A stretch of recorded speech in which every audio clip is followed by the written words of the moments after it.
చూడండి కనిపిస్తుందా? నువ్వు కూర్చున్నాక చెప్తా. ఇప్పుడు అనిపిస్తలేదు కూర్చున్నాక. ఇప్పుడు ఆగిపోతాం.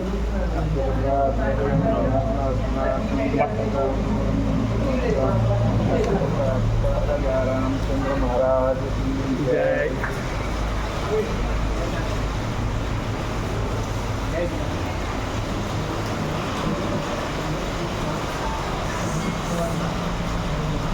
నాకు నాకు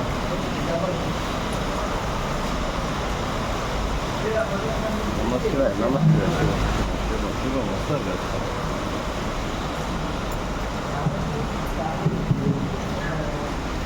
దగ్గర జత నెట్టి జత ఎందుకని బాగా అనిపిస్తుంది. ఎర్ర ఇంత జత ఇది కాదు ఇక్కడ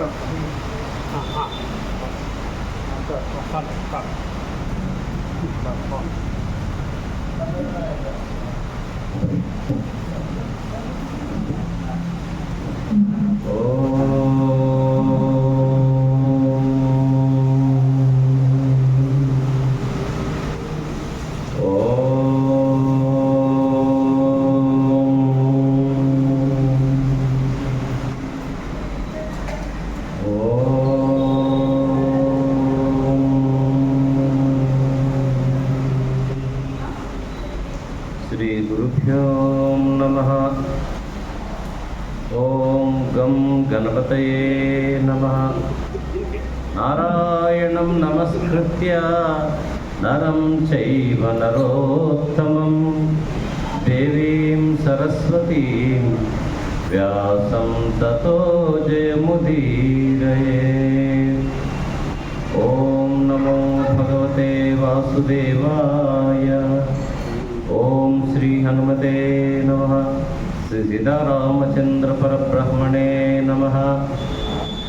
క్షేత్ర అధిష్టాన దైవం శ్రీమాత జ్ఞాన సరస్వతీ దేవి దివ్యచరణములకు ఆంజనేయ స్వామి వారికి నమస్కరిస్తూ, పరమశివుడి పాదపద్మాలకు నమస్కరిస్తూ, ఇక్కడికి విచ్చేసిన భక్తులందరికీ నారాయణ స్మరణ తెలియజేస్తూ, మరి ఈ కార్యక్రమానికి మనకు అందిస్తున్నటువంటి పుణ్యాత్ములు శ్రీ గంగిశెట్టి ఆంజనేయులు గారు, శ్రీమాన్ భక్త శ్రీనివాసులు గారు, వారికి మా శుభాశీస్సులు తెలియజేస్తూ, మనం భగవద్గీత అనే దివ్యశాస్త్రాన్ని వింటున్నాం. ఇది వింటే ఏం లాభమో చెప్పాం ముందే. శ్రవణం అనేది ప్రధానమైన భక్తి మనిషి జీవితంలో. మొదట్లో చెప్పుకున్నాం, వినడానికి దేవుడు మనకు 2 చెవులు ఇచ్చాడు, తినడానికేమో 1 నోరు ఇచ్చాడు. 3 పూటలు తింటున్నా, 2 పూటలు తాగుతున్నా నేనైతే చాయ్ పానీ. కానీ భగవంతుని గురించి వినడం అనే దానికి 2 చెవులు ఇస్తే ఎన్నిసార్లు విన్నాం మనం? భాగవత సప్తాహం ఎన్నిసార్లు విన్నాం? భగవద్గీత ఎన్నిసార్లు విన్నాం? అందుకనే పోతనా భాగవతంలో ఎవ్వని శుభనామమే పొద్దునుడు వంగ సంసార బంధంబు సమసిపోవు, ఎవని అవతారము ఎల్ల భూతములకు సుఖమును వృద్ధి సొరది చేయు,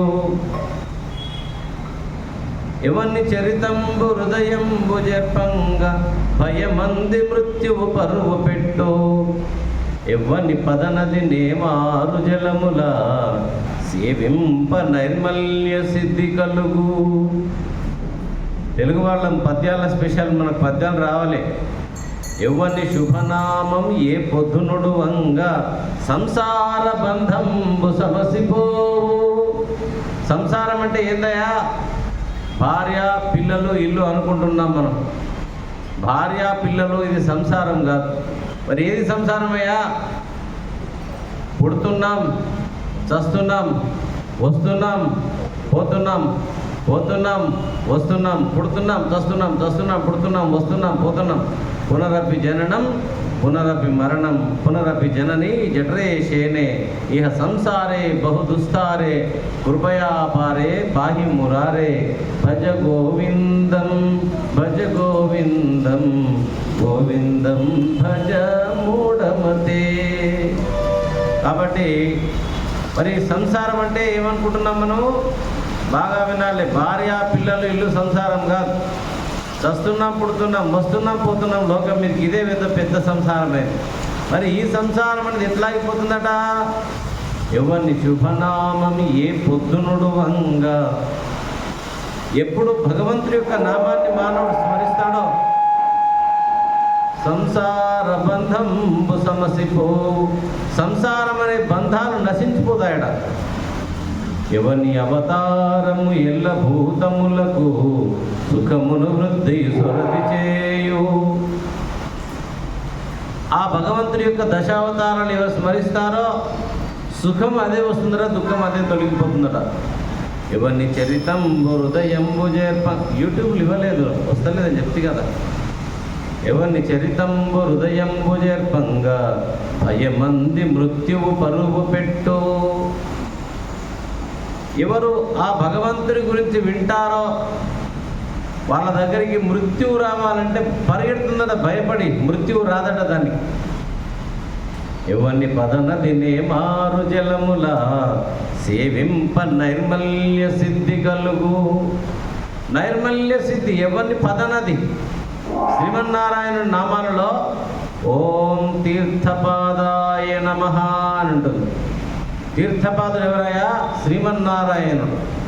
ఆయన పాదాల్లోంచి గంగాదేవి ఉత్పన్నమైంది, అందుకని తీర్థపాదుడు శ్రీమన్నారాయణుడు. ఎవరిని పదనది నేమారు జలముల సేవింప నైర్మల్య సిద్ధి కలుగు. ఒక గంగా జలం ఒక్క చుక్క తాగితే చాలట, మోక్షం వస్తుందట మనిషి. గీత గంగోదకం పిత్వా పునర్జన్మ న విద్యతే, భారతామృత సర్వస్వం విష్ణోర్వక్త్రాద్వినిసృతం. గీత గంగోదకం పీత్వా పునర్జన్మ న విద్యతే. భారతామృత సర్వస్వం.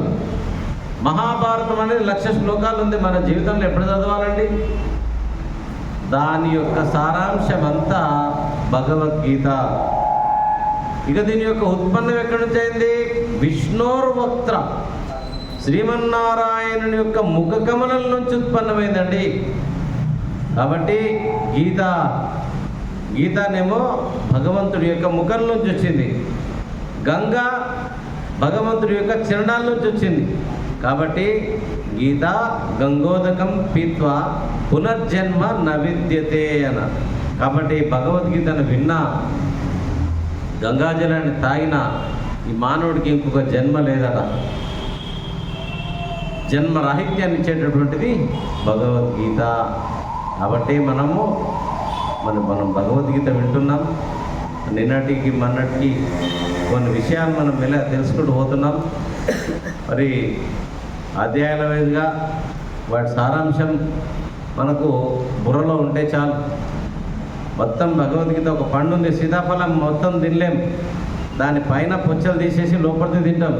అరటి పండు ఉంది, ఆ పొచ్చ పైన తీసేసి లోపలిది తింటాం.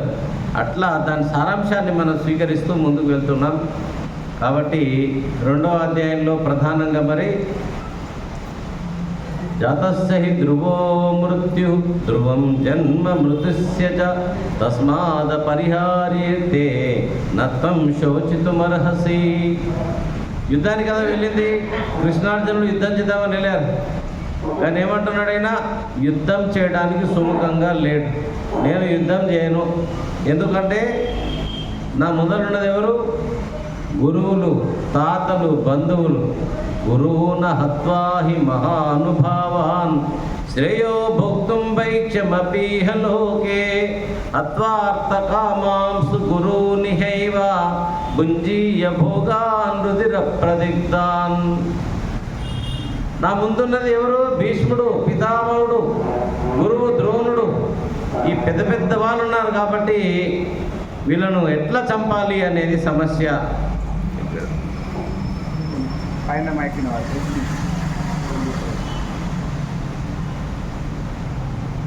కాబట్టి అర్జునుడు చాతకాని వాడు కాదు, కానీ ఎట్లా వీళ్ళందరినీ చంపాలి? ఎందుకంటే మమత్వం, గౌరవత్వం, ప్రేమ, కరుణ వీళ్ళు గురువులు, వాళ్ళ తాతలు, ఎట్లా చంపాలి? కథం భీష్మమహం సంఖ్యే ద్రోణంచ మధుసూదన ఇషుభి ప్రత్యోస్యామి పూజార్హ వరిసూదన.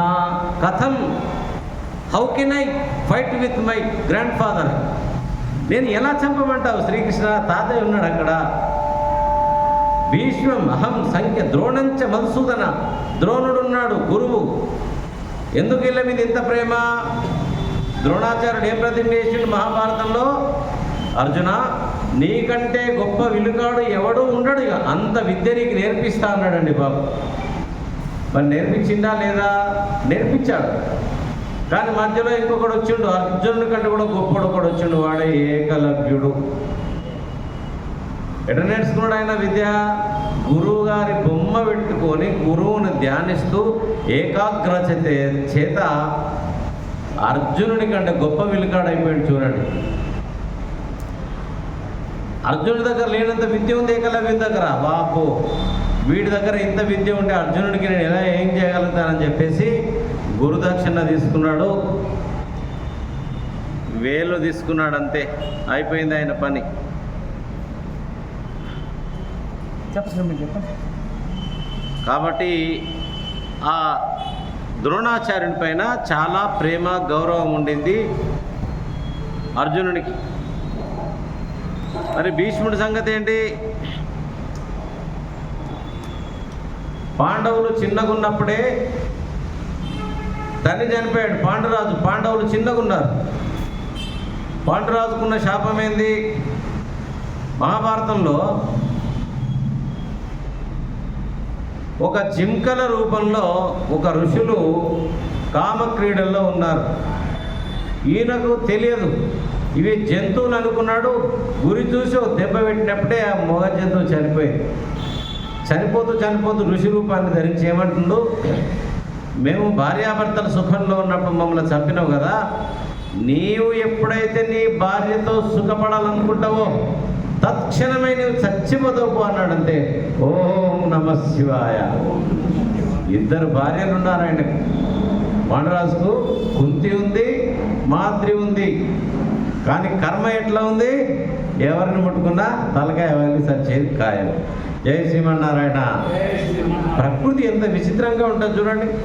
భార్యలు ఉన్నారు, ఇద్దరున్నారు, ఒక్కరు కాదు. ఎవరిని ముట్టుకుంటే అట్లేదు. మానవ సహజం కొన్ని వీక్నెస్లు ఉంటాయి. కాబట్టి ఈ విషయం కుంతికి తెలిసింది. కుంతి అన్నది, అయ్యా ఎట్లన్నా మరి మనం సంతానం కనాలి కదా, ఏం చేద్దాం? నాకు ఒక గురువుగారు ఒక మంత్రం ఇచ్చిండు, ఆ మంత్రం ద్వారా నేను సంతానాన్ని కనే అవకాశం ఉంది. అమ్మ ఇంకేం కావాలి కానీ అన్నాడు. ఆ విధంగా ధర్మరాజు యమధర్మరాజు అంశంతో వచ్చాడు. భీముడు వాయు యొక్క అంశంతో వచ్చాడు. అర్జునుడు దేవేంద్రునితో అంశంతో వచ్చాడు. ఈ ముగ్గురు పిల్లలైన తర్వాత కూడా ఇంకా 2-3 అయితే బాగుండు అంటున్నాడు పాండురాజు. లేదు నేను ఇంకా ఇంతకంటే ఎక్కువ ఉపయోగం చేయని మంత్రాన్ని, నేను ఇక నన్ను ఏమనుకో, కానీ ఆగిపోయింది. కుంతిదేవి ఉపయోగం చేయలే. ఇదంతా చిన్న భార్య మాద్రి చూస్తుంది. అక్క నీకే ముగ్గురుంటే మరి నా పరిస్థితి అక్కయ్య, నాకు కూడా కొంచెం దయ ఉంచు, నాకు ఒకడో 2 పిల్లలు అయితే బాగుంటుంది కదా అని అక్కను చాలా వేడుకున్నది. కుంతి జర దయామైరాలు కాబట్టి భర్తకు చెప్పింది. మరి ఈమె ఇట్లా చెప్తుంది, ఏం చేద్దామంటే, సరే ఉపదేశించు మంత్రం అంటే సూర్యుని యొక్క అనుగ్రహం వల్ల అశ్విని దేవతలు ఈ నకుల సహదేవులుగా పుడతారు.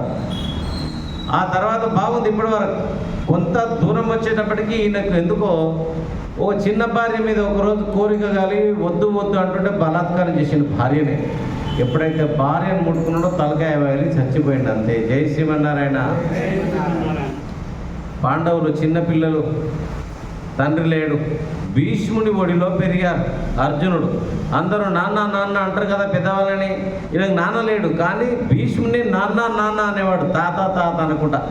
అగో ఆ విషయం ఇక్కడ చెప్తున్నాడు. కథం భీష్మమహం సంఖ్యే ద్రోణంచ మధుసూదన ఇషుభి ప్రతియోస్యామి పూజార్హ వరిసూదన. శ్రీకృష్ణ, గౌరవించదగినటువంటి వాళ్ళు, పూజించదగినటువంటి వాళ్ళు, నేను ప్రేమించదగినటువంటి వాళ్ళు, నేను ఎట్లా చంపమంటావయ్యా వీళ్ళని? నేను అది సాధ్యం కాదు శ్రీకృష్ణ. వైక్షమపీహలోకే రుధిర ప్రదిగ్ధం వీళ్ళను చంపి రక్తము కూడి తినే కంటే భిక్షం అడుక్కొని తినడం బాగుంటుందేమో అనిపిస్తుంది నాకు అన్నాడు. అంతే. అర్జునుడు ఎంతటి యోధుడు. అప్పుడు శ్రీకృష్ణుడి యొక్క ఉద్దేశం ఏంది, నాయన భిక్షగాన్ని చూసి మనం ఏమనుకుంటామండి, ఆ నిజంగా యాచకునిలాగా ఉంటే సరే ఏదో ఇస్తాం ఉన్నది, వాడు అన్ని కండలు తిరిగిన క్షత్రియుడు యోధుడు అర్జునుడు, ఏమండి ఈయన పోయి భిక్షం అడుకుంటే ఏమైందిరా దున్నపోతులకి బాగానే ఉండని అంటారా అనరా?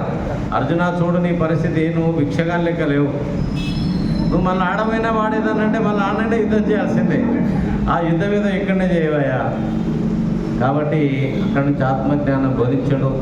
ఎవరినో చంపుతాను అనుకుంటున్నావయ్యా, ఈ ఆత్మ చచ్చేది కాదు, చంపేది కాదు. ఉభౌతో న విజానీతో నాయం హంతి నహన్యతే. కాబట్టి ఆత్మ అనేది శాశ్వతమైంది.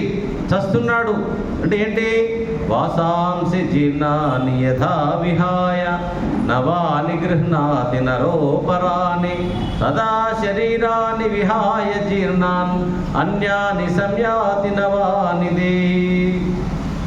మరణం అంటే ఏదట, పాత బట్టలు తీసేసి కొత్త బట్టలు వేసుకుంటామా లేదా మనం? ఈ శరీరము శిథిలమైపోయిన తర్వాత దీన్ని ఇక్కడ పడేసి కొత్త శరీరాన్ని ధరించడానికి పోవడమే మరణం అంటున్నాడు శ్రీకృష్ణుడు. కాబట్టి అర్జున, జాతస్సై ధ్రువో మృత్యు, పుట్టుకతోటే మనిషి పడి ఉండేది ఏదట, మరణం ధ్రువం అన్నాడు. మరి మరణం ధ్రువం మనకు తెలుస్తుంది, కానీ దాని తర్వాత ఏముంది, ధ్రువం జన్మ మృత్యుస్య చ, చచ్చినవాడు మళ్ళీ పుడతాడు అర్జున. కాబట్టి ఈ జనన మరణ చక్రం నుంచి బయటపడడానికి నీ కర్తవ్య ధర్మాన్ని నువ్వు చేయి. సుఖ దుఃఖాలు, లాభ నష్టాలు, జయాపజయాలు, మానవమానాలు ఇవన్నీ నీ సమానంగా చూస్తూ నీ కర్తవ్యం మీద ఒక క్షత్రియుడిగా యుద్ధం చేయాలని. క్షత్రియుడు ఎందుకు చేస్తున్నావు యుద్ధం? నీ భార్యను వస్త్రాలన్నీ గుంజారు, 12 ఏళ్ళు అరణ్యవాసం, 1 సంవత్సరం అజ్ఞాతవాసం. మీ భార్య ద్రౌపదిని వేలాది మంది సభలో వస్త్రాలు గుంజారు. సైంధవుడు వచ్చాడు ఒకసారి అరణ్యంలో ఉన్నప్పుడు, ద్రౌపదీదేవిని ఎత్తుకొని పోతున్నాడండి. వాడు వరుసకు చెల్లెలు, ఈ దుర్యోధనుడి యొక్క చెల్లెలు ఇచ్చారని, సొంత దుర్యోధనుడు చెల్లెలు ఇచ్చారామె అతనికి, సైంధవుడికి. ఈ అరణ్యంలో ఉన్న చూసుకున్నాడు ద్రౌపదిని. వీళ్ళు ఏదో అరణ్యంలో అక్కడిక్కడ పోతుంటే ఆ ద్రౌపదిని బలాత్కారంగా రథంలో ఈడ్చుకొని వెళ్ళిపోతూనే ఉన్నాడు వాడు. జై శ్రీమన్నారాయణ. పాపం అరిచింది, భీమా భీమా, ధర్మరాజా, అర్జున ఎక్కడా అనే వరకే భీముడు పరిగెత్తుకొని వచ్చి వాడిని వెంబడించి పట్టుకొని పిడిగుద్దులు గుద్ది చంపుదామనే లోపల ధర్మరాజుకు దయ ఎక్కువ. వీడు మన చెల్లెలి భర్తరా, వీడిని చంపితే మన చెల్లెలు వైధవ్యాన్ని పొందుతుంది, దయ ఉంచి వదిలేయండిరా అంటే, వీడిని వదిలేయమంటావా ధర్మరాజా అని గుండు కొట్టించి వదిలేస్తారు వాడిని. ఆ రోజుల్లో కేశములు అహంకారానికి ప్రతీక. చంపితే కూడా అంత బాధపడేది కాదంట ఆ రోజులలో, గుండు కొట్టిస్తే అంత బాధపడేదట వాళ్ళు. ఈ గుండు కొట్టించుకున్న తర్వాత ఏం చేసి నీడు పోయి సింధురాజు, ఆయన సైంధవుడు, జయద్రథుడు ఆయన పేరు, ఒక అరణ్యంలో కూర్చొని గట్టిగా దట్టంగా ఓం నమ శివాయ, ఓం నమ శివాయ, ఓం నమ శివాయ అని చాలా కాలం తప చేశాడు శివుని కోసం. శివుడు ప్రత్యక్షమయ్యాడు. ఏం కావాలయ్యా, వరం కోరుకో అన్నాడు సైంధవుడిని. పరమశివుడు, ఏం లేదు శివయ్య, ఈ పాండవుల్ని నేను జయించాలనుకుంటున్నా. అమ్మో, ఈయన కోరిక చూడు ఎట్లుంది, పాండవుల్ని జయించడం నీ వల్ల కాదు, ఇంకేదైనా కోరుకో అన్నాడు. లేదు లేదు, నాకు ఇంకేం కోరికలు లేవు, పాండవుల్ని జయించాలని నా సంకల్పం అన్నాడు. అది తీరేది కాదు, ఎందుకంటే వాళ్ళ దగ్గర శ్రీకృష్ణుడు ఉన్నాడు. ఎంత చెప్పినా వినలేదు. అయితే నీకు ఒక వరం ఇస్తున్నా, ఒక్కరోజు అర్జునుడిని తప్ప మిగతా నలుగురిని జయిస్తావు పో అన్నాడు. ఒక్కరోజు మాత్రం అవకాశం ఇచ్చిండు. ఆ ఒక్కరైతే పద్మవ్యూహం ద్రోణాచార్యుడు ఏర్పాటు చేయడం, ఆ పద్మవ్యూహంలోకి ఎవరికి పోరాకపోవడం, ఒక అభిమన్యుడు పోవడం, అభిమన్యుడిని ఆ పద్మవ్యూహంలో చంపడం. ఆయన ముందు అభిమన్యుడు పోతాడు, కానీ అది ఎట్లుండదు పద్మవ్యూహం అంటే, చుట్టూ మనుషులు ఉన్నారనుకోండి, లోపలికి పోవాలి, ఒకరిని చంపిపోయేవరకే ఇంకొకరు ఇట్లా వచ్చేస్తారు అంతే. ఇది ప్లేస్ అనుకోండి, ఒకరిని ఇక్కడ ఉండేసరికి ఇంకోటి వచ్చేస్తారు, దాన్ని పోవడం కష్టం, పోయినా మళ్ళీ రావడం కష్టం బయటికి. ఆ విధంగా మహాభారత యుద్ధంలో మనం భగవద్గీతలో ధర్మక్షేత్రే కురుక్షేత్రే సమవేతాయుయుస్సవః మామకా పాండవాశ్చైవ కిం అకుర్వత సంజయ. ధర్మక్షేత్రము భగవద్గీత, కురుక్షేత్రం. కాబట్టి అక్కడ ధర్మమే జయిస్తుంది అని యుద్ధం చేసినప్పుడు ఏమనుకున్నారు, వీళ్ళు ఒక ఒడంబడిక చేసుకున్నారు. మహాభారత యుద్ధంలో సాయంత్రం అయిందంటే ఎవరిని ఓడగొట్టుకోవద్దు, నీ దగ్గర కత్తి ఉంటే కత్తిన్నంతో యుద్ధం చేయాలి, నీ దగ్గర బాణం ఉంటే బాణంతో యుద్ధం చేయాలి, నువ్వు గుర్రం మీద పోతే గుర్రం మీద ఉన్నంతో యుద్ధం చేయాలి, నువ్వు ఏనుగు మీద పోతే ఏనుగు మీద ఉన్న యుద్ధం చేయాలి, రథం మీద ఉంటే రథం మీద ఉన్నంతో యుద్ధం చేయాలి, నువ్వు రథం మీద కూర్చొని కత్తి ఉన్నంతో యుద్ధం చేయొద్దయా.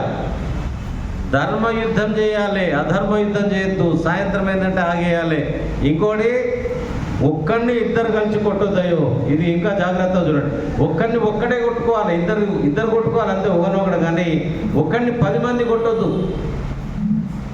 ఇలా ఒక ఒడంబడికతో జరిగినటువంటి మహాభారత యుద్ధము, ఈ అభిమన్యుడు లోపలికి పోయిన తర్వాత కనిపించిన చంపేస్తున్నాడు. ఆయన ఎదురు ఎవడొచ్చినా అంతమవుతున్నారు. దుర్యోధనుడి కొడుకు కూడా చచ్చిండు అక్కడే అభిమన్యుడి చేతిలో. ఆయన వీర విజృంభణ చూసి దుర్యోధనుడికి పిచ్చి లేచిపోయింది అనమాట. వాయమ్మ, వీడెవడరా బాబు, వీడి కాలుడున్నట్టున్నది, ఇంతమందిని చంపుతున్నాడు. ద్రోణాచార్య, కర్ణ, కృపాచార్య, శల్య, ఏమైంది మీ అందరికీ? ఆ గిత్తంత బాలుడు, వాడిని ఒక్కని మీరు ఇందరు ఉన్నారు, ఏం చేస్తున్నారు? నా కొడుకు చచ్చినాక మీరు ఇంకెందుకు నాకు యుద్ధం అని చెడా పడా తింటే వరకే వాడిని జయించడం సాధ్యం కాలేదండి అభిమన్యుడిని. కానీ ఎట్లా చెప్పారు? కర్ణుడు ఆలోచన చేశాడు, ఎప్పటి వరకు అభిమన్యుడి చేతిలో ధనస్సు ఉంటుందో అప్పటి వరకు అతన్ని ఎవడు జయించడం సాధ్యం కాదు. ముందు అభిమన్యుడి చేతిలోంచి ధనస్సును పగలగొట్టాలి. అభిమన్యుడితోటి ఇందాక మనం ఏమనుకున్నాం, ఒకరితో యుద్ధం చేయాలి కదా. అభిమన్యుడి దగ్గరకు వచ్చేటప్పటికి ఒక్కడిని 10 మంది కొడుతున్నారండి బాబు. ఎక్కడ ధర్మం ఉందా యుద్ధంలో? ధర్మం తప్పేశారు. ఎందుకంటే వాళ్ళకి స్వార్థం పెరిగిపోయింది. ఎట్లయినా సరే వీళ్ళు అంతం చేయాలి, ఒకటే లెక్కిగా. ధర్మాధర్మాలు కాదుగా. ధర్మక్షేత్రం ఏమైంది? అధర్మక్షేత్రం అయిపోయింది. కాబట్టి వెనక నుంచి కర్ణుడు నారిని దింపేశాడు, ధనస్సు నారిని. ఆయన చేతిలో ధనస్సు లేదు. ఇక కత్తి తీసుకున్నాడు. ఎన్ని ప్రయత్నాలు చేసినా అందరూ సామూహికంగా ఒకేసారి కొట్టేటప్పటికీ ఆ అభిమన్యుడు అక్కడ దేహాన్ని వదిలేయడం జరిగింది. కానీ భారత యుద్ధం అంతా అయిపోయిన తర్వాత చివరికి 18వ రోజు నాడు కొంచెం భారతం, భగవద్గీత భారతం ఒకటే. వింటే భారతం వినాలా, తింటే గారె తినాలంటారు కదా. కాబట్టి భగవద్గీత భారతం రెండు ఒకటే. భారతంలోని భాగమే భగవద్గీత. 10 రోజులు యుద్ధం చేశాడు భీష్ముడు, కౌరవుల సైన్యాధ్యక్షుడు. భీష్ముడు అంతమైన తర్వాత ద్రోణాచార్యుడు ఎక్కాడు సైన్యాధిపతి. 5 రోజులు యుద్ధం చేశాడు. భీష్ముడు ఏమన్నాడు? కర్ణ, నేనున్నప్పుడు నువ్వు యుద్ధం చేయడానికి వీల్లేదు, నేను చచ్చినాక నువ్వు రావాల్సిందే అన్నాడు. రానియలే, యుద్ధం చేయనియలే. నువ్వు దుర్మార్గుడివి, నువ్వు వద్దు, నాకు చేత కానప్పుడు నువ్వు వద్దు, కానీ నేనున్నప్పుడు మాత్రం నువ్వు రావద్దని రానియలే. అలా అవమానం చేసినప్పటికీ కర్ణుడు 10 రోజులు యుద్ధంలో పాల్గొనలేదు, చూస్తున్నాడు అంతే. కాబట్టి 10 రోజులు యుద్ధం అయిన తర్వాత ద్రోణాచార్యుడు వచ్చాడు. ద్రోణాచార్యుడిని చంపడం అంటే చాలా కష్టమైపోయింది. బ్రాహ్మణ ధర్మం వదిలేశాడు, క్షత్రియ ధర్మంలో ఉన్నాడు. శ్రీకృష్ణుడు అడిగారు ధర్మరాజు, శ్రీకృష్ణ, ఈ బ్రాహ్మణుడిని చంపడం ఎట్లా? ఏం చేద్దాం ఇతను చంపాలంటే? లక్షల మందిని చంపుతున్నాడంటే బాబు ఒక్కొక్క రోజు. దివ్యాస్త్రాలు. ఎవరి శిష్యుడు ద్రోణాచార్యుడు తెలుసా? పరశురాముని శిష్యుడు. ఓం నమ శివాయనండి. పరశురాముడు ఎవరయ్యా? దశావతారాలలో ఒకటి పరశురామ అవతారం. ఈ పరశురాముడు ఎవరి శిష్యుడయ్యా? ఓం నమ శివాయ అనండి. ఇగో మనమేమో జుట్లు విక్కుంటాం, ఆయన గొప్ప ఈయన గొప్ప అని. అయ్యా, పరశురాముడు విష్ణు వంశతోడు జన్మించాడు. దశావతారాలలో పరశురామ అవతారం ఒకటి ఉంది. పరశురాముడు పరమశివుని భక్తుడు. ఎవరు చెప్పారు స్వామి? రామాయణం తీయండి. సీతారాముల కళ్యాణం అయింది కదా. సీతారాముల కళ్యాణం అయిన తర్వాత సీతను పెళ్లి చేసుకోవడానికి రామునికి ఏంటి ప్రతీక్ష? శివధనస్సును ఎత్తాలి, అంతే కదా. ఆ శివధనస్సుని ఎవడు ఎత్తుతాడో వానికి సీతనిస్తా అనుకున్నాడు. ఎందుకు? ఈ సీతామాత భూమిలో దొరికింది, యజ్ఞం చేయడానికి దుంతుంటే ఆ పిల్లని తీసుకుపోయి ఇంట్లో పెంచుకుంటున్నాడు. పెద్ద ధనస్సు ఉంది జనక మహారాజు దగ్గర. 10,000 మంది పడితే 1 ఇంచు జరుగుతుందంట ఆ ధనస్సు. 10,000 మంది మామూలు పడితే ఆ చిన్న పిల్ల గింత అవుతుంది. చిన్న పిల్ల చిటికనేతో ఇట్లా అన్నదంట దాన్ని. ఓం నమ శివాయనండి. ఆ జనక మహారాజు దిమ్మ తిరిగిపోయింది. అరే ఈ పిల్ల ఏంది, ఈ ధనస్సునేందిరా జరపడం అని. ఎక్కడ జనక మహారాజు ధనస్సు పెట్టిండో ఆ ధనస్సును కూడా చూసి వచ్చానయ్యా బాబు నేను. ఆ జనకపురికి దగ్గర ఉంటుంది. సీతమ్మ ఎక్కడ పుట్టింది? బీహార్లో సీతామణి అని ఉంటుంది, అక్కడ కూడా వెళ్ళాం. సీతామణి ఇక్కడ కాశీ, అయోధ్య, అలహాబాద్ మధ్యలో ఒకటి అమ్మవారు భూమిలోకి ఉంటుంది. సీతామాత రావణాసుడు తీసుకుపోయి ఎక్కడ పెట్టిండు? శ్రీలంకలో పెట్టిండు కదా. ఆ సీతామాతను అడవిలో పెట్టింది. శ్రీలంక కూడా పోయి చూసి వచ్చినాం. రామాయణం మీద ఒక పరిశోధన. ఆంజనేయుడు ఎక్కడ దిగిండు మొట్టమొదట? అక్కడ ఒక పెద్ద కొండ మీద త్రికూట పర్వతం మీద దిగిండు. ఎత్తైన పర్వతం. ఆంజనేయుడి దెబ్బకి ఇట్లా భూమిలోకి కుంగిందండి బాబు. ఎత్తైన పర్వతం, అంత బలంగా ఉన్నాడు ఆయన. కాబట్టి పరశురాముడి గురించి ఏం చెప్తున్నాం మనము? ఈ శివధనస్సును విరిచిండు రాముడు అనేది తెలుసుకున్నాడు పరశురాముడు. పెళ్ళైపోయింది, సీతారాములు ఇద్దరు వెళ్తున్నారు. దశరథులు అందరూ కూడా ఎక్కడి నుంచో విన్నాడు. పరశురాముడు వస్తున్నాడు ఎదురుగా. ఈ దశరథునికి ఏం కనిపిస్తున్నాయి? దుమ్ము, ఆకాశం అంతా దుమ్ము అయిపోయింది. సృష్టికి ఏమైనా ప్రళయం వచ్చిందా? భూమి కదులుతుంది. భయపడిపోయిండు దశరథ మహారాజు. ఏమవుతుంది? భూమి మెరుపులు, ఉరుములు, మేఘాలు, గాలి, దుమ్ము, ప్రళయం ఏమైనా వస్తుందా అనుకున్నాడు. పరశురాముడు అట్లా వచ్చేసిండు. వచ్చినప్పటికి వచ్చి చూశాడు రాముణ్ణి. ఓరి కుర్రకుంక, నీవేనారా శివధనుసుని విరిచింది అంటే, అవును నేనే అన్నాడు. ఎంత గుండెలా ధైర్యంరా! నా ఆరాధ్య దైవమైన శివుని యొక్క ధనస్సును విరిచేస్తావా? నీ ఎంత తెలుస్తారా? చేయరా నాతో యుద్ధం అన్నాడు. పరశురాముడు శ్రీరామచంద్రుడిని అంటున్నాడు. ఇద్దరు ఒకే అంశ, కానీ పరశురాముడు గుర్తించలేదన్నమాట. కానీ శ్రీరాముడు గుర్తించాడు. కాబట్టి అలాగా పరశురామ, లక్షల మంది క్షత్రియుల్ని, నిర్దోషుల్ని చంపావు నువ్వు. నీకు అహంకారం పెరిగిపోయింది, ఇక కాచుకో అన్నాడు. కోదండపాణి ఎటువంటి వాడ? ఏమన్నా రాముడు? బండన భీముడు, ఆర్త జన బాంధవుడు, ఉజ్వల బాణతూనా కోదండ కల ప్రచండ భుజ తండవ మూర్తికి రామమూర్తికి రెండవ సాటి దైవమిక లేడను చుంగడగట్టి బేరిక తాండడ డాండ డాండ నినదాండములు అజాండము నిండమత్త వేదండము నెక్కి చాటెదన్ దశరథీ కరుణాపయోనిధి. బోలో సీతారామచంద్ర మహారాజుకి.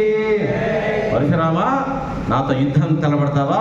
కాచుకో అన్నాడు. కోదండపాణి ఒక్కసారి ధనస్సును ఎక్కుపెట్టాడంతే. ఆ ధనస్సు యొక్క నారి లెత్తినప్పుడే పరశురామునికి గుండెలు దడదడ అన్నాయి. ఆగు ఆగు రాముడు, నీవెవరో అనుకున్నాను నేను. నీవు నా యొక్క అంశనే. నాకు అర్థమైంది నువ్వు విష్ణు అంశతో ఉన్నావు. నేను నిన్ను గమనించలేక నీతో యుద్ధాన్ని దిగాను, నన్ను క్షమించాయి అన్నాడు. ఒకటే మాట, ఒకటే బాణం. రామచంద్రుడు మాట వ్యర్థంగానికి వీల్లేదు. ఒక్కసారి నేను ఎత్తిన బాణం వ్యర్థం కావడానికి వీల్లేదు. పరశురామ, చెప్పు దేన్ని కొట్టమంటావు? నా వ్యర్థం కాదు ఈ బాణం వేశానంటే. 1000 సంవత్సరాలు తపస్సు చేసావు, తపస్సును పోగొట్టమంటావా? చాలా వేగంగా నడుస్తావు కదా, ఒక దెబ్బ పెట్టానంటే నీ గమనం అయిపోతుంది. ఇక్కడి నుంచి నీ గమనాన్ని కొట్టాలా. రెండిట్లలో ఏదో ఆప్షన్ నెంబర్ 1, 2 అడిగాడు శ్రీరామచంద్రుడు. రామా, తపస్సు చాలా పుణ్యమైంది, తపస్సును కొట్టద్దు, నా గమనాన్ని నిరోధించు అంటే ఆ బాణం తీసుకొని పరశురాముని కాళ్ళ దగ్గర వేసినప్పటి నుంచి పరశురాముడు అక్కడి నుంచి మహేంద్ర పర్వతం మీద ఉన్నాడు తప్ప ఇక బయటికి వెళ్ళిపోలేదు. ఎక్కడ పోయినా యుద్ధాలకు గెలవలే. గోపాలకృష్ణ మహారాజుకి. అది పరశురాముడు పరమశివుని భక్తుడు. చాలామందికి విష్ణువుకి శివుడికి గొడవలు పెట్టడంలో నెంబర్ 1 ఉంటారండి బాబు. పరశురాముడు తండ్రి పేరు ఏం పేరయ్యా? జమదగ్ని. తల్లి పేరు రేణుక. ఈ జమదగ్ని దగ్గర ఒకటి కామధేను ఉండేది. దాన్ని తీసుకోవాలనుకున్నాడు కార్తవీర్యార్జునుడు. ఈ కార్తవీర్యార్జునుడు ఎవరయ్యా? దత్తాత్రేయుని ఒప్పించిన భక్తుడు. తపస్సు ద్వారా దత్తాత్రేయుడి యొక్క దయ వల్ల ఎంత శక్తి ఇచ్చాడో. ఎవరన్నా ఫోన్ లైట్ వేయండి ఇక్కడ నా మీద కొంచెం దగ్గరకు వచ్చి కడుగు. ఫోన్ లైట్ మీ దగ్గర ఫోన్ లేదా? ఇక్కడ వేయండి. ఇక్కడ రండి, ఎవరన్నా దగ్గర రండి.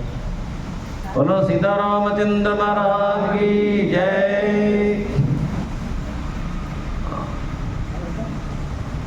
కూర్చో, అట్లే కూర్చో.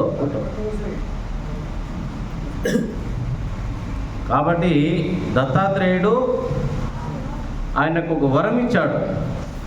సహస్ర బాహువులు, దివ్య శక్తి, నిన్ను ఓడించేవాడు ఎవడు ఉండడు పో అన్నాడు. అది చూసుకొని మరి చాలా గర్వపడ్డాడు కార్తవీర్యార్జునుడు. నిజానికి ఆ రోజులలో ఎవడైనా జయించలేకపోయాడు.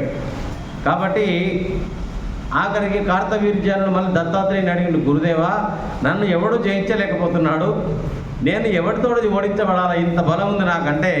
సరే నీకు అలాంటి వాడు ఒకడు వస్తాడులే, ఆయనే ఈ పరశురాముడు. అందుకని జమదగ్ని యొక్క కామధేను కోసము అడిగితే ఇవ్వనందుకు ఆయన తలకాయ నరికేస్తాడు కార్తవీర్యార్జునుడు. కాబట్టి పక్కన రేణుకాదేవి ఉండి ఈ పరశురాముడు అరణ్యంలో సమిధలకు పోయినప్పుడు తలకాయ నరికేశారు. భార్గవరామ భార్గవరామ భార్గవరామ భార్గవరామ అని 21 సార్లు అరిస్తే ఆ విని పరిగెత్తుకుంటూ వచ్చేటప్పటికి జమదగ్ని తలకాయ నేల మీద పడిపోయింది. అది చూసి, అమ్మ ఎవడు నా తండ్రి తలకాయ నరికినవాడు, వాని వంశాన్ని భూమండలం మీద 21 సార్లు ధరణీ మండలం మీద వాని జాతిని నాశనం చేస్తానని ప్రతిజ్ఞ చేశాడు. క్షత్రియుడు కాబట్టి ఎవరు? కార్తవీర్యార్జునుడు రాజు, పరశురాముడు బ్రాహ్మణుడు. ఈయన దగ్గర అంత శక్తి సరిపోలే, ప్రతిజ్ఞ అయితే చేశాడు. పురాణాలలో ఇలాగే ఉందండి. కాబట్టి పరమశివుడి కోసము కఠోరమైన తపస్సు చేశాడు పరశురాముడు. ఆయన పేరు భార్గవరాముడు అండి. శివుడు వచ్చి, నీ తపస్సుకు మెచ్చాను భార్గవరామ, ఏం కావాలో కోరుకో అన్నాడు. పరమశివ, నేను ఒక గొప్ప సంకల్పం చేశాను, క్షత్రియులందరినీ జయించాలనుకుంటున్నాను. నా దగ్గర అంత శక్తి లేదు, నాకు ఒక దివ్యమైన ఆయుధం ఇవ్వు. ఎవరి మీద వేసినా వాడు ఒక్కడు కానీ, 1,00,000 కానీ, 1,00,000 కానీ ఇట్లా అన్నానంటే వాళ్ళందరూ నాశనం అయిపోవాలి, అటువంటి అస్త్రం ఇయ్యి అన్నాడు. తదాస్తు అని శివుడి చేతిలో ఒక గొడ్డెలు ఉంటుంది. శివనామాలు విన్నారా ఎప్పుడైనా? 108 నామాలు ఉంటాయి అష్టోత్తరంలో. ఓం పరశుహస్తాయ నమః. పరశు అంటే గొడ్డలి, శివుడి చేతిలో గొడ్డలు ఉంటుందట. అక్కడి నుంచి భార్గవరామ, నా గొడ్డలు నీకు ఇస్తున్నాను, ఇక్కడ నుంచి నీవు భార్గవరాముడుగా పిలువబడవు, పరశురాముడుగా పిలువబడతావు. పరశు అంటే గొడ్డలండి, అర్థమవుతుంది కదండి. పరశురాముడు శ్రీమన్నారాయణుని దశావతారాలను ఒక అవతారము. ఆయన పరమశివుని భక్తుడు. వీళ్ళు జుట్టు వీక్కుంటుంటారు, మా దేవుడు గొప్ప, మా దేవుడు గొప్ప, మా దేవుడు గొప్ప. చదవంటారా నాయన పురాణాలు, ఎవరి దేవుడైనా గొప్పనే, అందరి దేవుడు గొప్పనే. కాబట్టి అర్థం చేసుకునే ప్రయత్నం చేయాలి. ఓం నమ శివాయ. అటువంటి పరశురాముని శిష్యుడు ద్రోణాచార్యుడు. అన్ని దానం చేసేసాడు పరశురాముడు. లోకాలంతా జయించిండంటే బాబు, ఆయనకి ఎదురు లేదు. బ్రహ్మహత్య దోషం చేత ఉన్నాడు. లోకాలన్నీ జయించిన తర్వాత కైలాసం వెళ్ళిపోతున్నాడు, టకా టకా టకా టకా. ఎందుకు? ఆ పరమశివుడి దయ వల్ల నేను లోకాలన్నీ జయించిన. నేను ఎవడి వల్ల ఈ లోకాలు జయించానో అతనికి నేను ఒకసారి దర్శనం చేసుకుందామని పోతే అక్కడ కూర్చున్నాడు మన గణపతి. బోలా శంకర మహారాజ్కి. అర్ధరాత్రి అయిపోయింది.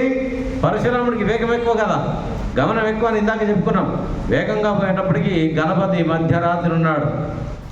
జరుగురా బాబు అన్నాడు. నేనెవరో నీకు తెలుసా? తెలియదురా బాబు, నన్ను విఘ్నేశ్వరుడు అంటారు, సకల విఘ్నాలు పోగొట్టేవాడిని, పార్వతీ ప్రియపుత్రుణ్ణి, నా తల్లిదండ్రి పార్వతీ పరమేశ్వరులు, నేను ఇక్కడ కావాలిగా ఉంటాను, ఈ మధ్యరాత్రి లోపలికి పోవద్దు అన్నాడు. నేనెవరో తెలుసా? తెలుసు, చెప్పు నువ్వెవరంటే, నేను పరశురాముణ్ణి, లోకంలో ఉండే క్షత్రియులందరినీ అంతం చేసిన వాడిని. నాకు ఎదురు మాట్లాడితే నిన్ను కూడా అంతం చేస్తా, చూడు, జరుగు పక్కకు. ఎందుకయ్యా? పార్వతీ పరమేశ్వరులు జనని నా తల్లిదండ్రులయ్యా, నాకంత శక్తి ఇచ్చారు, నేను వెళ్ళాలి. చిన్న పిల్లవాడిని అనుకో, నేను చిన్నపిల్లలు తల్లిదండ్రుల దగ్గర పోవడానికి ఇది మధ్యరాత్రి తెల్లవారుజామున చూస్తారా? వెళ్ళిపోతుంటారు. అట్లా నా తల్లి దగ్గరికి నాకు పోవడానికి టైం ఏందా? జరుగు అన్నాడు. వాగ్వాదం పెరిగింది.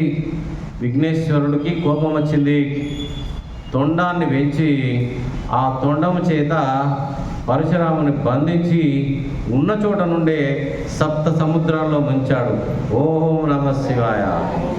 పుణ్యనదులు ఎన్నున్నాయో అన్నిట్లలో ముంచాడు.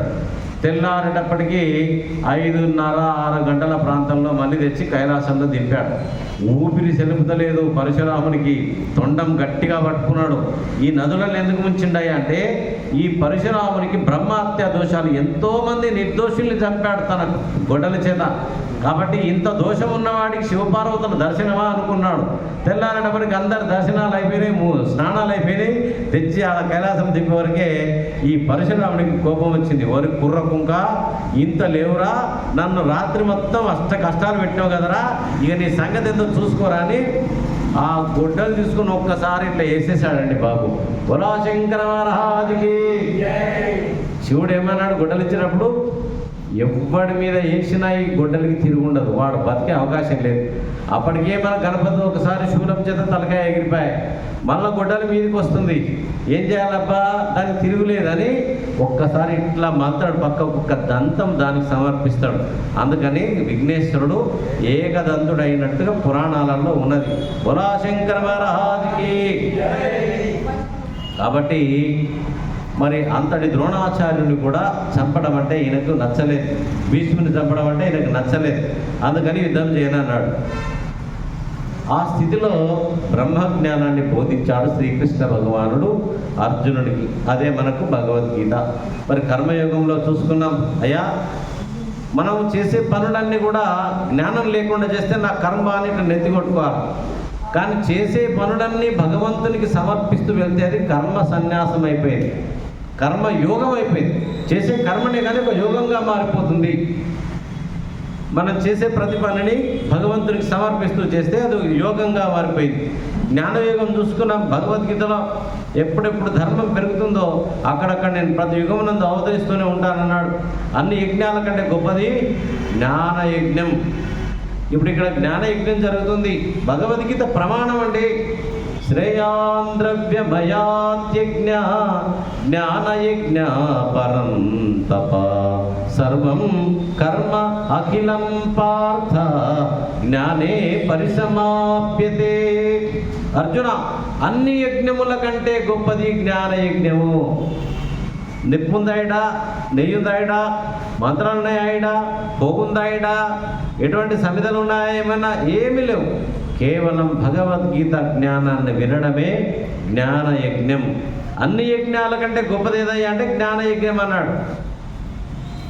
కాబట్టి అన్నిటికంటే పవిత్రమైంది జ్ఞానం. మనకు భగవద్గీతలో మళ్ళీ 5వ అధ్యాయానికి వస్తే కర్మ సన్యాస యోగం. మనమంతా కర్మయోగులం. కర్మల్ని ఎట్లా సన్యాసం చేయాలి? సన్యాసం కర్మణాం కృష్ణ పునర్యోగం చ శంససి యత్ శ్రేయ యతయోరేకం తన్మే బ్రూహి సునిశ్చితం. ప్రభు శ్రీకృష్ణ, సన్యాసం గొప్పదా, సంసారం గొప్పదా? నాకు ఒక్క ముక్కలో చెప్పండి శ్రీకృష్ణ. ఏమంటున్నాడయా?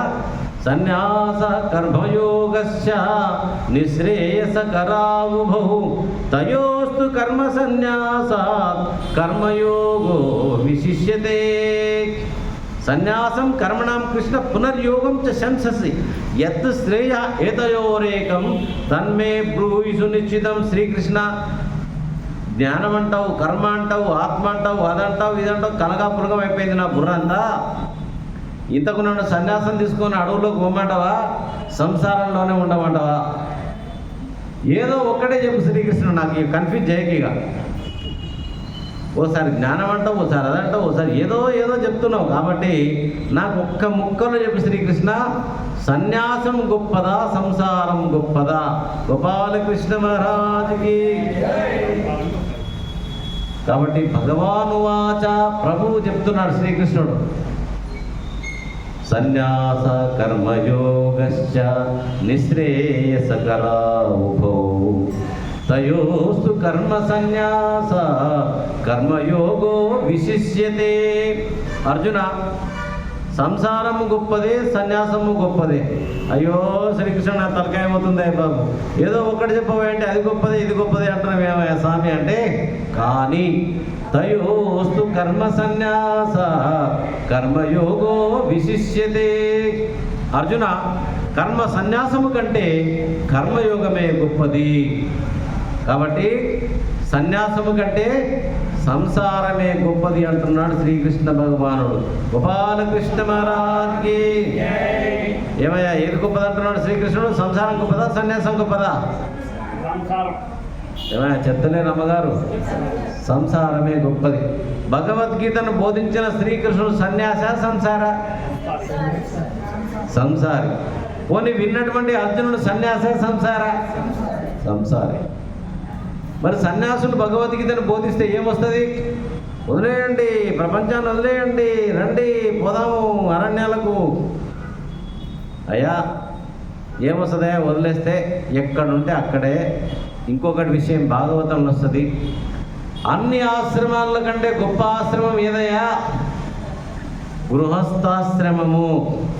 ఎంత పెద్ద స్వామీజీ అయినా, ఎంత పెద్ద ఎర్రబట్టలున్నా, ఎంత పెద్ద గడ్డం ఉన్నా, ఏమయ్యా ఎంత పెద్ద ఆశ్రమం ఉన్నా ఎవడి మీద ఉండాలా? ఆశ్రమం డిపెండ్ అయ్యి సంసారి మీదనే డిపెండ్ అయి ఉంటాయి ఆశ్రమాలన్నీ. ఇప్పుడు చెప్పండి, ఎవడు గొప్పడయా?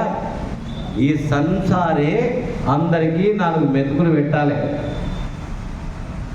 6వ అధ్యాయంలో సన్యాసి అంటే ఏందయ్యా? నా నిరగ్ని నచాక్రియ అనాశ్రిత కర్మఫలం కార్యం కర్మ కరోతి యః స సన్యాసీ చ యోగీ చ న నిరగ్ని నచాక్రియ. సన్యాసం అంటే ఏందయ్యా? అగ్నిని ముట్టుకోకూడదు. అది యజ్ఞమే కావచ్చు, భోజనమే కావచ్చు. అగ్నిని లేకుండా వంట చేస్తారా ఎవరైనా? మీరు చేయలేము. సన్యాసికి వంట నిషేధం చేయబడింది. మరి ఏం తినాలి స్వామి సన్యాసి? భిక్షౌషధం భుజ్యతాం. పోయి అడుక్కొని తినాలా నువ్వు సన్యాసి అయితే. ఇది రూల్ నెంబర్ 1. ఇక మీ ఇష్టం. జై శ్రీమన్నారాయణ. మరి అడుక్కొని తింటున్నారా? సన్యాసానికి ఎక్కడ ఉంది విలువ? అమ్మో అడుక్కుంటామా మేము? నాయన, సన్యాసం అంటేనే యాచకుడు, భిక్షకుడు. అహంకారాలు పెరిగిపోయినాయి. ఇప్పుడు ఎవ్వరు సన్యాసులు అడుక్కోవడం లేదు. మీ దగ్గర ఏముంది? ఒక్కొక్క సన్యాసి దగ్గర కింటాల బంగారం చూసిన నేనైతే. ఓం నమ శివాయ అనండి. సంసారివయ్యా, నీ దగ్గర 10 తులాలు 50 తులాలు 1 కిలో బంగారం ఉంటే తప్పేం లేదు, సంసారి కాబట్టి. అన్ని వదిలి అడవుల్లో కూర్చున్నోడికి నీకెందుకు కింటాల కొద్ది బంగారం అని నేను అడుగుతున్నా. ఓం నమ శివాయ. స్వామి నువ్వు చూసినావా? ఎవరి దగ్గర ఉంది అనొద్దు, మీకు కూడా దొరుకుతుంది వెతికితే. అంతగానో బంగారం ఉన్నది ఆ దగ్గర. ఏం చేస్తామండి చెప్పండి? తాను తినలేదు, ఇంకోనికి ఏలేదు. ఎంత బంగారం! సత్య సాయిబాబా చనిపోయినప్పుడు దొరికింది ఐడియా ఉందా మీకు ఎవరికైనా? ఎంత బంగారం? 300 కిలోల బంగారు ముద్దలు దొరికినాయి. ఎత్తుకపోయినట్టే లక్షలు కాదు కోట్ల రూపాయల కాళ్ళు నింపుకొని వెళ్ళిపోయారు. జై శ్రీమన్నారాయణ. అన్ని ఓను మిగిలిన ఆడ 300 కిలోల గోల్డ్ దొరికిందే బాబా ఆయన దగ్గర. ఓం నమ శివాయ. సరే, ఎవరి బాధ వాళ్ళది. కాబట్టి మనము భగవద్గీతలో ఉన్నాం. మరి 5వ అధ్యాయంలో అనేక విషయాలు చెప్పాడు భగవానుడు. ఎవరయ్యా నిజమైన సన్యాసి? జ్ఞేయాస నిత్య సన్యాసి యో నద్వేష్టి నకాంక్షతి నిర్ద్వందో హి మహాబాహో సుఖం బంధాత్ ప్రముచ్యతే. అర్జున, నిజమైన సన్యాసి ఇతడే అని తెలుసుకో. దేన్ని కోరడు, దేన్ని వదలడు. బ్రహ్మణ్యాదాయ కర్మాణి సంగం త్యక్త్వా కరోతి యః లిప్యతే న స పాపేన పద్మపత్రమివాంబసి. బ్రహ్మణ్యాదాయ కర్మాణి. మనం చేసే ప్రతి పనిని భగవంతుడికి గనక సమర్పిస్తే తామరాకు నీటిని ఎట్లయితే అంటుకోలేదో ఆ కర్మలు ఈ సంసారికి అంటవట. జై శ్రీమన్నారాయణ. కాబట్టి 9వ అధ్యాయంలో కూడా యత్కరోసి యదస్నాసి యద్జుహోసి దదాసి యత్తపస్యసి కౌంతేయ తత్కురుష్వ మదర్పణం. అర్జున, ఏమి తింటున్నావు నువ్వు, ఏం చేస్తున్నావు నువ్వు, ఏ తపస్సులో ఉన్నావు, ఏ ధ్యానంలో ఉన్నావు, ఏ దానం చేసావు, తత్ అది కురుష్వ మదర్పణం, నాకు సమర్పణ చేయవయ్యా దాన్ని. అందుకే మన పూర్వీకులు శివార్పణం, నారాయణార్పణం, శ్రీకృష్ణార్పణం అనే ఏదైనా మంచి పని చేసినప్పుడు అంటే నేను చేస్తున్నటువంటి కర్మ భగవంతుడికి సమర్పితమవుగాక. కాబట్టి 5వ అధ్యాయంలో విద్యా వినయ సంపన్నే బ్రాహ్మణే గవిహస్తిని శుని చైవ శ్వపాకే చ పండితాః సమదర్శినః. విద్యా వినయ సంపన్నే, విద్యా వినయ సంపన్నుడైనటువంటి బ్రాహ్మణుడిలో ఏ ఆత్మ ఉందో, గవి అంటే ఆవులో అదే ఆత్మ ఉంది, హస్తి అంటే ఏనుగులో అదే ఆత్మ ఉంది, కుక్కలో అదే ఆత్మ ఉంది, కుక్క మాంసం తినే చెండాలునిలో కూడా అదే ఆత్మ ఉంది అని ఎవడు తెలుసుకున్నాడో వాడు పండితుడయ్యా. ఇక మీ ఇష్టమయ్యా, భగవద్గీతనే మనం వింటున్నాం. ఎవడు పండితుడు? విద్యా వినయ సంపన్నే బ్రాహ్మణే గవిహస్తిని శుని చైవ శ్వపాకే చ పండితాః సమదర్శినః.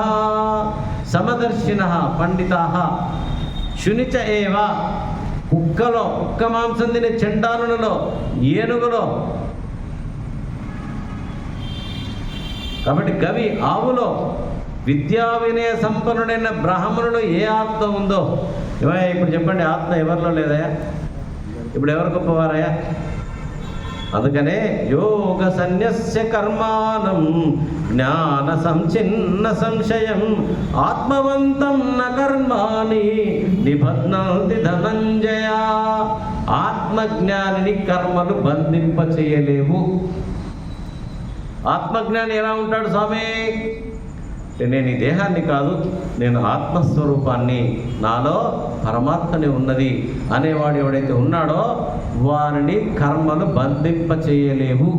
లోకంలో ఇప్పుడు మనం ఉన్నాం, సామాన్యులం అంతా. కర్మానుబంధీని మనుష్యలోకే న కర్తృత్వం న కర్మాణి లోకస్య సృజతి ప్రభుః న కర్మఫల సంయోగం స్వభావస్తు ప్రవర్తతే. నా దత్తే కస్యచిత్ పాపం న చ ఏవ సుకృతం విభుః అజ్ఞానేనావృతం జ్ఞానం తేన ముహ్యంతి జంతవః. భగవంతుడికి కర్తృత్వము కానీ కర్మ కానీ లేవంటాడు. ఎవడి యొక్క పుణ్యం కానీ ఎవడి యొక్క పాపం కానీ భగవంతుడికి సంబంధం లేదు. ఎవడెవడు ఏం చేస్తాడో వాడికి అది ఫలితం వస్తుంది. గోపాలకృష్ణ మహారాజుకి అయ్యా చెప్పండి. ఇప్పుడు ఎవడెవడు ఏం చేస్తాడో వాడికి ఆ ఫలితం వస్తుంది. నీ పాపం కానీ నీ పుణ్యం కానీ భగవంతుడికి సంబంధం లేదు. నా దత్తే కస్యచిత్ పాపం నచైవ సుకృతం విభు. ఆ భగవంతుడికి నీ పుణ్యం చేత కానీ నీ పాపం చేత కానీ సంబంధం లేదు. కర్మఫల ప్రదాత. ఈ విశ్వశాస్త్రం అనేది ఒకటి ఉంది, యూనివర్సల్ లా. దాన్ని ఎవడు తప్పించుకోలేడు, ఒక జ్ఞాని తప్ప. ఏమిటా విశ్వశాసనం? నువ్వేం చేస్తే నీకు అది ఇంతే. ఒకటివాడున్నాడు, గరుడ పురాణంలో ఎందుకు కుంటివాడయ్యాడు? ఓ ఆవు దాన్ని ఉంటాడు, ఓ బ్రాహ్మణుడు దాన్ని ఉంటాడు, గుడ్డివాడు ఉంటాడు, చెవిటివాడు ఉంటాడు, మొత్తం అబద్ధాలు విని ఉంటాడు, చేయకూడని పనులు చేసి ఉంటాడు, నత్తివాడు ఉంటాడు, దొంగ సాక్ష్యాలు చెప్పి ఉంటాడు, చెవిటివాడు ఉంటాడు, అబద్ధాలు వినే అలవాటు ఉన్నవాడు చెవిటివాడుగా పుడతాడు. ఓం నమ శివాయ. కాబట్టి ఈ లోకంలో ఒకడు కుంటివాడు పుట్టిండండి. కుంటిగా ఎందుకు పుట్టిండు ఆయన? మీరు వేరే ఇస్లాం మతంలో వెళ్ళి అడగండి, భయ్యా ఏ లంగడా క్యోं पैदा हुआ? మన దాంట్లో జవాబు ఉంది, వాళ్ళ దాంట్లో జవాబు లేదు. अल्लाह मियाँ पैदा करा, ऐसा कैसा करता जी? अल्लाह मियाँ कोई काम नहीं है क्या? किसी को लंगड़ा बनाना, किसी को खूबसूरत बनाना, किसी को సౌందర్య, ఒకడికి అందంగా, ఒకడికి రూపహీనుడిగా, ఒకడు పొట్టోడుగా, ఒకడు గూనోడుగా ఎలా తయారు చేస్తున్నాడు అలా? వీళ్ళు జవాబు దొరకదండి వాళ్ళకి. మన దాంట్లో ఉంది, బిడ్డ నువ్వు ఏం కర్మ చేసినవో పూర్వజన్మలో, కర్మానుబంధీని మనుష్యలోకే, కర్మానుబంధి, నువ్వు చేసిన కర్మలే నిన్ను బంధిస్తాయి. పూర్వజన్మలో మంచి చేసినావు, ఈ జన్మలో నీకు ఐశ్వర్యం వస్తుందట. పూర్వజన్మలో శివారాధన చేసినావు బాగా. ఏమండి, డబ్బు ఎవరికి ఇచ్చేదండి? డబ్బు ఎవరికి వద్దండి? అందరికి కావాలి. కానీ ధనవంతులు ఎట్లా పుడతారట? కలవారై మతిమంతులై రసికులై గంభీరులై లలనా మన్మధులై సముజ్వల వచోలాలిత్యులై నిత్యులై ఫల విభ్రాజితులై యశోభరితులై బాసిల్లు భాగ్యోదయులు తొలి జన్మంబున మిమ్ము కొల్చిన వారు పుణ్యాత్ములు వారు సర్వేశ్వరా. కలవారై ఐశ్వర్యవంతులుగా పుడతారని ఎవడు? శివారాధన ఎవడు చేశాడో వాడు పూర్వజన్మలో మంచి బుద్ధిమంతులుగా పుడతాడు. రసికులై గంభీరులై లలనా మన్మధులై సముజ్వల వచో లాలిత్యులై నిత్యులై బల విభ్రాజితులై యశోభరితులై బాసిల్లు భాగ్యోదయులు తొలి జన్మంబున మిమ్ము కొలిచిన పుణ్యాత్ములు వారు సర్వేశ్వరా. అయ్యా, అర్థమవుతుంది కదా? పూర్వజన్మలో ఎవడు శివారాధన చేశాడో వాడు ఈ జన్మలో ఐశ్వర్యంగా పుడతాడు. మనకు ఆరో అధ్యాయంలో కూడా ఉంది ఈ విషయం. అయతి శ్రద్ధయోపేతో యోగా చలిత మానస అప్రాప్య యోగ సంసిద్ధిం కాం గతిం కృష్ణ గచ్చతే. శ్రీకృష్ణ యోగము చేస్తూ చేస్తూ ఉన్నాడు, యోగాన్ని పూర్తిగా గమ్యాన్ని చేరుకోలేదు. యోగం మాత్రం చేస్తున్నాడు, గమ్యాన్ని చేరకనే టక్కుమని చచ్చాడు. ఈ చచ్చిన తర్వాత వీడి పరిస్థితి ఏంటి? యోగం పూర్తిగా చేయలేదు, యోగ గమ్యాన్ని చేరుకోలేదు. వీడు రెంటికి చెడ్డ రేవడా, లేకపోతే ఏమైతాడు? ఆఖరికి యోగం చేస్తూ చేస్తూ చచ్చాడు. దీనికి జవాబిచ్చాడు శ్రీకృష్ణుడు. శుచీనాం శ్రీమతాం గేహే యోగ భ్రష్టో విజాయతే ప్రాప్య పుణ్యకృతాం లోకాన్ ఉషిత్వా శాశ్వతీ సమాః అథవా యోగినామేవ కులే భవతి ధీమతాం ఏతద్ధి దుర్లభతరం లోకే జన్మ యదీదృశం. అర్జున, నహి కళ్యాణకృత్ కశ్చిత్ దుర్గతిం తాత గచ్చతి. అర్జున, మంచి చేసిన వాడికి లోకంలో ఎప్పుడు కూడా చెడ్డ జరిగే అవకాశం లేదు. యోగాన్ని చేస్తూ చేస్తూ వదిలేసిపోయాడు కదా, ఏమైతే అన్నావు కదా, పుణ్యలోకాలకు చేరి 1000 సంవత్సరాలు అక్కడ సుఖపడి శుచీనాం, శుచి అంటే శుభ్రంగా ఉన్నటువంటి వాళ్ళ కుటుంబంలో జన్మిస్తాడు. శ్రీమతాం అంటే నయ ఐశ్వర్యవంతుల యొక్క కులంలో జన్మింపజేస్తాను వాడిని. ఓం నమః శివాయ. ఇప్పుడు కోటీశ్వరుడు అంతా ఎవరనుకున్నారు? పూర్వజన్మలో యోగం చేసిన వాళ్ళే. కాకపోతే మతిమరుపు ఉంటుంది అనమాట. భగవంతుడు ఒక మతిమరుపు పెడతాడు, చూద్దాం ఇటు దీన్ని ఛేదించుకొని ముందుకు పోతాడా లేదా. కాబట్టి లోకంలో ఏం చేస్తారు? ధనమెక్కిన మదవెక్కిన మాశ్చర్యము మరీ ఎక్కువ. కొంచెం డబ్బు వచ్చే వరకు ఏమైతే మదం వచ్చేస్తుందట, మదం ఎక్కితే మాశ్చర్యము మరీ ఎక్కుతుందట. కాబట్టి ఐశ్వర్యం ఎందుకు ఇస్తారట భగవంతుడు? చూద్దాం వీడు నిలుపుకుంటాడా లేదా.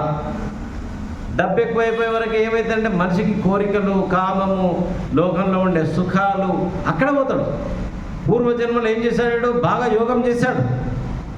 ఇక రెండవ జన్మ ఒకటి అయిపోయిందయ్యా, ఐశ్వర్యవంతులు ఇస్తాడు, శుచి మంతుల ఇంట్లో జన్మనిస్తాడు. రెండవది ఏంటి? అథవా లేక యోగినామేవ కులే భవతి ధీమతాం ఏతద్ధి దుర్లభతరం లోకే జన్మ యదీదృశం. రెండవది యోగుల కులమందు జన్మిస్తాను. ఒకండి రెండవాన్ని, ఇది మాత్రం చాలా దుర్లభమయో. యోగుల కులమున జన్మిస్తే వీడు తప్పకుండా మహాయోగి అయిపోతాడు. ఐశ్వర్యవంతుల కులములు ఇచ్చేస్తారట. శుచిమంతుల ఇంట్లో పుట్టింపజేస్తాడు యోగం చేసినటువంటి వాడిని. కానీ యోగుల కులమందు జన్మను సామాన్యంగా ఇవ్వడట. గోపాలకృష్ణ మహారాజుకి ఇంత భగవద్గీత విన్నాక కూడా అర్జునుడి పరిస్థితి ఏంది? శ్రీకృష్ణ ఏదో బాగా చెప్పినవా, ఇప్పటి వరకు 6 అధ్యాయాలు అయిపోయినాయి, 32 శ్లోకాలు అయిపోయినాయి. అప్పుడు అంతా సాక్షాత్తు శ్రీకృష్ణుడు ముందల ఉండి భగవద్గీతను బోధిస్తున్నాడు. గుర్రము అక్కడ రథంలో కూర్చొని అర్జునుడు వింటున్నాడు, శ్రీకృష్ణుడు నిలబడి చెప్తున్నాడు. చెంచలమ్మి మన కృష్ణ ప్రమాది బలభద్రుడం తస్య అహం నిగ్రహం మన్యే వాయోర్వసు దుష్కరం. చెంచలమ్మి మన కృష్ణ వాసుదేవా, ఈ చంచలమైన మనసు చేత ఏదో చెప్పావయ్యా, నేను వినలేకపోతున్నానయ్యా, నా బుర్రలోకి ఎక్కలేదయ్యా. గోపాలకృష్ణ మహారాజ్కి అయ్య బాబోయ్, అంటే మనం విన్నదంతా వ్యర్థమైపోయిందా? చూడండి, సాక్షాత్తు శ్రీకృష్ణుడు ముందర ఉంటే నేను వినలేకపోయానయ్యా నువ్వు చెప్పిందంతా. అంటే ఏం చెప్పాలండి? గోవిందుడు దమాక్ లేనోడా, తిక్కోనివా, మంచుడా అల్లే తినలే. Okay, right. అసంశయం మహాబాహో మనో దుర్నిగ్రహం చలం అభ్యాసేన తు కౌంతేయ వైరాగ్యేన చ గృహ్యతే. రైట్, ఏం అనుమానం లేదు అర్జున, నువ్వు చెప్పింది చాలా సత్యమయ్యా. ఈ మనసు చంచలమైంది, దాన్ని నిలబెట్టుకొని వినలేకపోతున్నావు.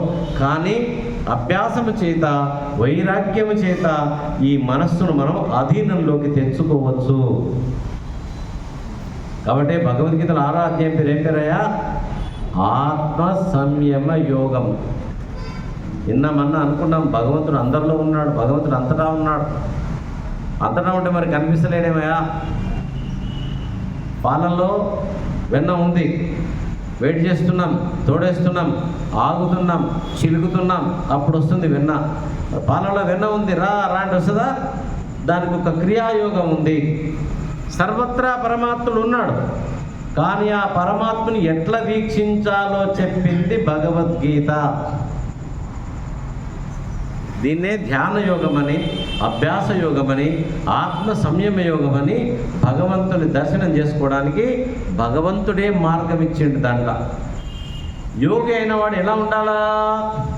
ఏకాకీ యతచిత్తాత్మ నిరాశీ అపరిగ్రహ యోగి యుంజీత సతతం ఆత్మానం రహసి స్థితః. ఏకాకి అంటే దయా ఒక్కడుగా ఉండాలి యోగి అయినటువంటి వాడు.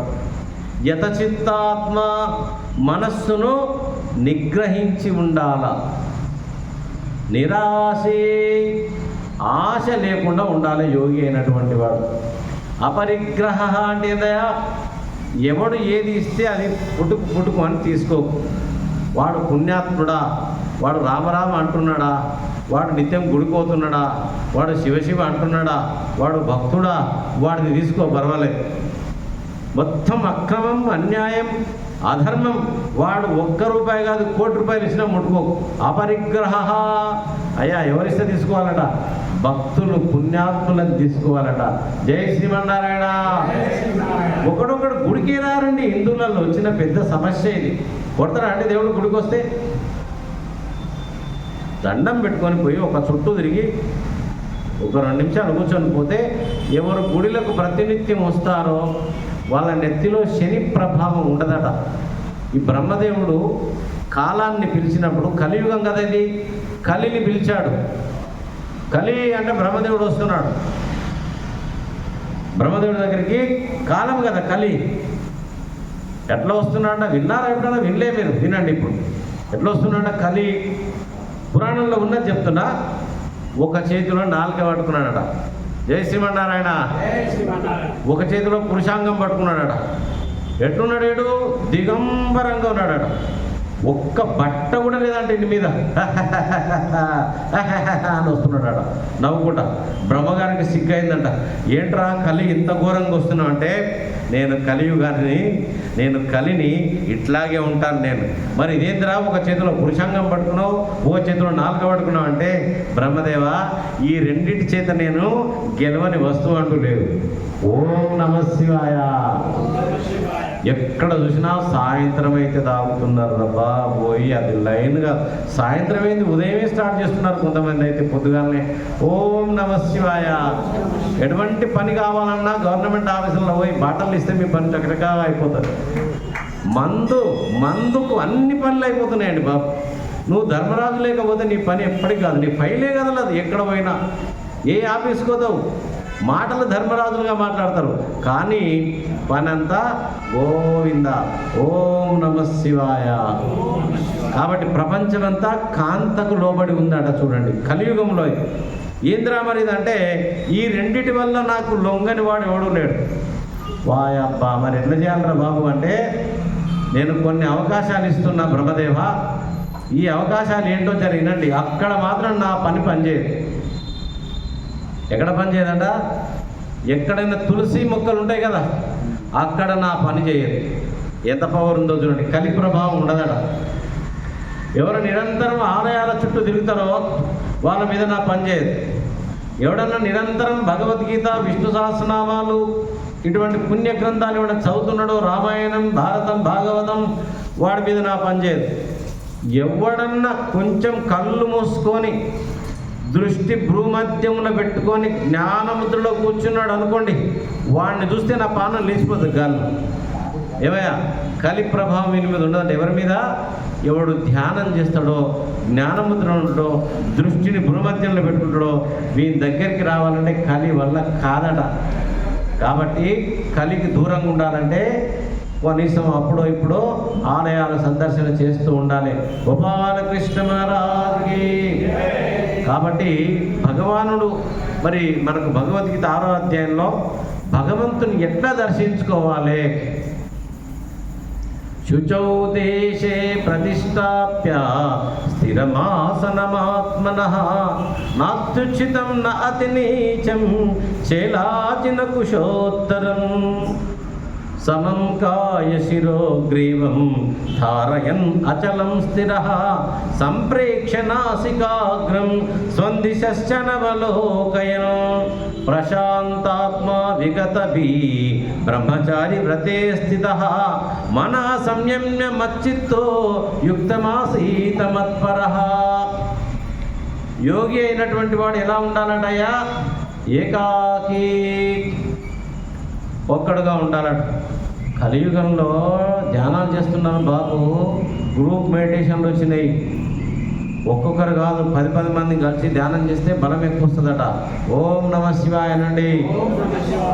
మహర్షి వాల్మీకి ఒకటి చేసిండా తపస్సు? 2-3 చేసిరామా? ఆయన ధ్యానం చేస్తుంటే పుట్ట పెరిగిందయ్యా. ఏమన్నాడు ఆయన? రామ్ రామ్ రామ్ రామ్ రామ్ అన్నాడు. కొత్త కాలంలో ఏ మంత్రం ఉచ్చరించరాదనే వాళ్ళు వచ్చారు. మన గుళ్ళోనే కూర్చి చెప్తున్నారు. వాళ్ళకు సన్మానాలు చేసాము, పూజలు చేసాము, గౌరవించాము. అయ్యా నువ్వు ఉపాసన చేస్తే ప్రతి అక్షరంలో ఒక దివ్యశక్తి ఉంది. మంత్రం అంటే మననాథ్ రాయతే ఇది మంత్ర. ఎవడు ఏ మంత్రాన్ని ఉచ్చరిస్తాడో, ధ్యానిస్తాడో ఆ మంత్రం ఆ వ్యక్తిని కాపాడుతుంది అని దాని యొక్క అర్థం. మంత్రం అంటే మననాథ్ త్రాయతే ఇది మంత్ర. ఇంకొకటి వచ్చాడు ఈ మధ్యలోనే, మంత్రాలకు చింతకాయలు రాలుతాయా? ఓం నమ శివాయ అనడయా. మంత్రాలకు చింతకాయలు కాదు బిడ్డ, మాటలు బాగాలేకపోతే దంతాలు అయితే రాలిపోతాయి మనకి. ఓం నమ శివాయ. ఏమంటే మాటలు బాగాలేకపోతే రాలేటివి ఏంటి? ముందు మా దంతాలే రాలిపోతాయి. కాబట్టి ధ్యానంలో మనకు ఏకాకి, ఒక్కడుగా కూర్చోన్నాడు. విశ్వామిత్రుడు ఒక్కడు చేసినా 10 మంది చేసిరా? వశిష్ఠుడు, జమదగ్ని, ఆత్రి, కశ్యపుడు, ఏమయ్యా వశిష్ఠుడు, వీళ్ళంతా మహానుభావులయ్యా. తపస్సు చేస్తే కూర్చుంటే సంవత్సరాల కొద్ది కూర్చున్నారు. మనం సంవత్సరాలు చేయొద్దు బాబు. పొద్దున్న లేచి ఛాయ్ తాగే ముందు జర స్నానం చేసి ఒక 5 నిమిషాలు రామరామ అనుకున్నా సరే, శివశివ అనుకున్నా సరే, ఓం నమ శివాయ. ఇవన్నీ ఎందుకు చెప్తున్నంటే, పొద్దున్న లేచి 100 పనులు మానేసి ఏం చేయాలటమ్మా? 100 పనులు మానేసి స్నానం చేయాలట. 100 పనులు మానేసి స్నానం చేయాలి. స్నానం తర్వాత 1000 పనులు మానేసి ధ్యానం చేయాలి. కొంచెం స్నానం తర్వాత ధ్యానం, తర్వాత సమయానికి ఇంత తిన్నామనుకోండి, 1,00,000 పనులు మానేసైనా భోజనం సమయానికి ఇంత తినాలంట, ఎందుకంటే తింటేనే ఉంటాం. 1,000,000 పనులు మానేసైనా ఎక్కడైనా భగవంతుని భజన జరుగుతుందనుకోండి, ఎక్కడైనా భగవంతుని కథలు చెప్తున్నారనుకోండి, అందులో పాలు పంచుకోవాలంట. ఎన్ని పనులు మానేసి? 1,000,000 పనులు మానేసి కూడా భగవంతుని యొక్క నామ సంస్మరణలో మనం పాల్గొవాలట. కాబట్టి ఇక్కడ యోగి అయినటువంటి వాడు ఏకాకి, ఒక్కడుగానే ఉన్నాడు. యతచిత్తాత్మ, మనస్సును నిగ్రహించాడు. నిరాశి, ఆశ లేకుండా ఉన్నాడు. అపరిగ్రహ, ఎవడిస్తే ఏది తీసుకోవడం లేదు. సతతం, ఎల్లప్పుడూ. ఆత్మానం రహస్యస్థిత, నేను చాలా చూశాను, నేను 72 గంటలు ధ్యానం చేస్తున్నా, నేను 100 గంటలు ధ్యానం చేస్తున్నా, నా ధ్యానం మీరంతా చూడండి లైవ్లో. ఇట్లా లేదండి మన సనాతన ధర్మంలో. నువ్వు ఏం చేస్తున్నావో భగవంతుడు చూడాలని ధ్యానాన్ని, లోకం కాదండి బాబు. ఓం నమ శివాయ. కాబట్టి ఎంతసేపు ధ్యానం చేయాలి అంటే, ఎన్ని కిలోలు ఉంటే అన్ని నిమిషాలు చేయాలా, ఎంత వయసు ఉంటే అన్ని నిమిషాలు చేయాలా. ఎంతసేపు భోజనం చేస్తున్నావా? నువ్వు బరువు ఎక్కున్నా అని భోజనం ఇంత తట్టే తింటావా? మనం ఆకలి తీరే వరకు భోజనం ఎట్లా చేస్తామో, మన మనసు తృప్తినిచ్చే వరకు కొద్దిగా ధ్యానంలో కూర్చోవాలి. కొంచెం సేపు ధ్యానం చేస్తే చాలండి బాబు. ఈ ఫోన్ రీఛార్జ్ చేయాలి, ఎంతసేపు చేస్తావు? ముందు చాలా గంటలు ఛార్జ్ అయ్యేది ఫోన్, ఇప్పుడు అట్లా లేదు. ఒక 10 నిమిషాలలో ధ్యానం మొత్తం రీఛార్జ్ అయిపోతున్నాయి ఫోన్లు. అట్లాగే కొంచెం జ్ఞానమయం చేసుకొని ప్రశాంతంగా కొద్దిగా కూర్చునే పని చేయాలి. అందుకనే భగవద్గీతలో ధ్యాన యోగం చాలా ప్రధానమైంది. దాని గురించి మనం వినే పని చేద్దాం. శుచౌదేశే, కూర్చునే ప్రదేశంలో శుభ్రంగా పెట్టుకోమంటున్నాడు. స్థిరం, కదలకుండా కూర్చోమంటున్నాడు. ఆసనం వేసుకోమంటున్నాడు. ఏం ఆసనం? సుఖాసనం. సకలముఖలం పెట్టుకోవచ్చు, సిద్ధాసనం పెట్టుకోవచ్చు, శాతనైతే పద్మాసనం వేసుకోవచ్చు. మనం దేని మీద కూర్చోవాలి? చేలాజిన కుశోత్తరం. చేలాజిన కుశోత్తరం అంటే ముందు దర్భచాప, దాని మీద జింక చర్మం, దాని మీద పట్టు వస్త్రం. మళ్ళా స్వామి జింక చర్మలకు ఎడిపోదాం మేము ఇప్పుడు. జై శ్రీమన్నారాయణ అనండి. వద్దు, మనం జింక చర్మలు అవసరం లేదు. కానీ ఒక దర్భచాప, పూజా స్టోర్లోకి వెళ్తాం కదా, కొన్ని మనము పూజా గదిలో ఉంచుకోవాలి. ఒకటి దర్భచాప, ఓ 50,000 ఉంటుందా అండి చాప? 30 రూపాయలు, 40 రూపాయలు, 50 రూపాయల కంటే ఎక్కువ ఉండదు అది, అంతేనా కదా? మన ఇంటిలో ఒక చిన్న దర్భచాప పెట్టుకోవాలి. దాని మీద పట్టు వస్త్రం వేసుకోవాలి. ఇంకెట్లా కూర్చోవాలి? సమం కాయ శిరోగ్రీవం ధారయన్ అచలం స్థిరః సంప్రేక్ష నాసికాగ్రం స్వందిశ్చ అనవలోకయన్. కాయం అంటే శరీరం, సమం చక్కగా పెట్టుకో, 90 డిగ్రీస్లో కూర్చోవాలి. శిరః తలకాయ, గ్రీవం మెడ, ధారయన్ అచలం స్థిర, కదలకుండా స్థిరంగా కూర్చో. చేతులు ఎట్లుండాలి? జ్ఞానముద్ర. ఇది జ్ఞానముద్ర. ఎవరిది ముద్ర?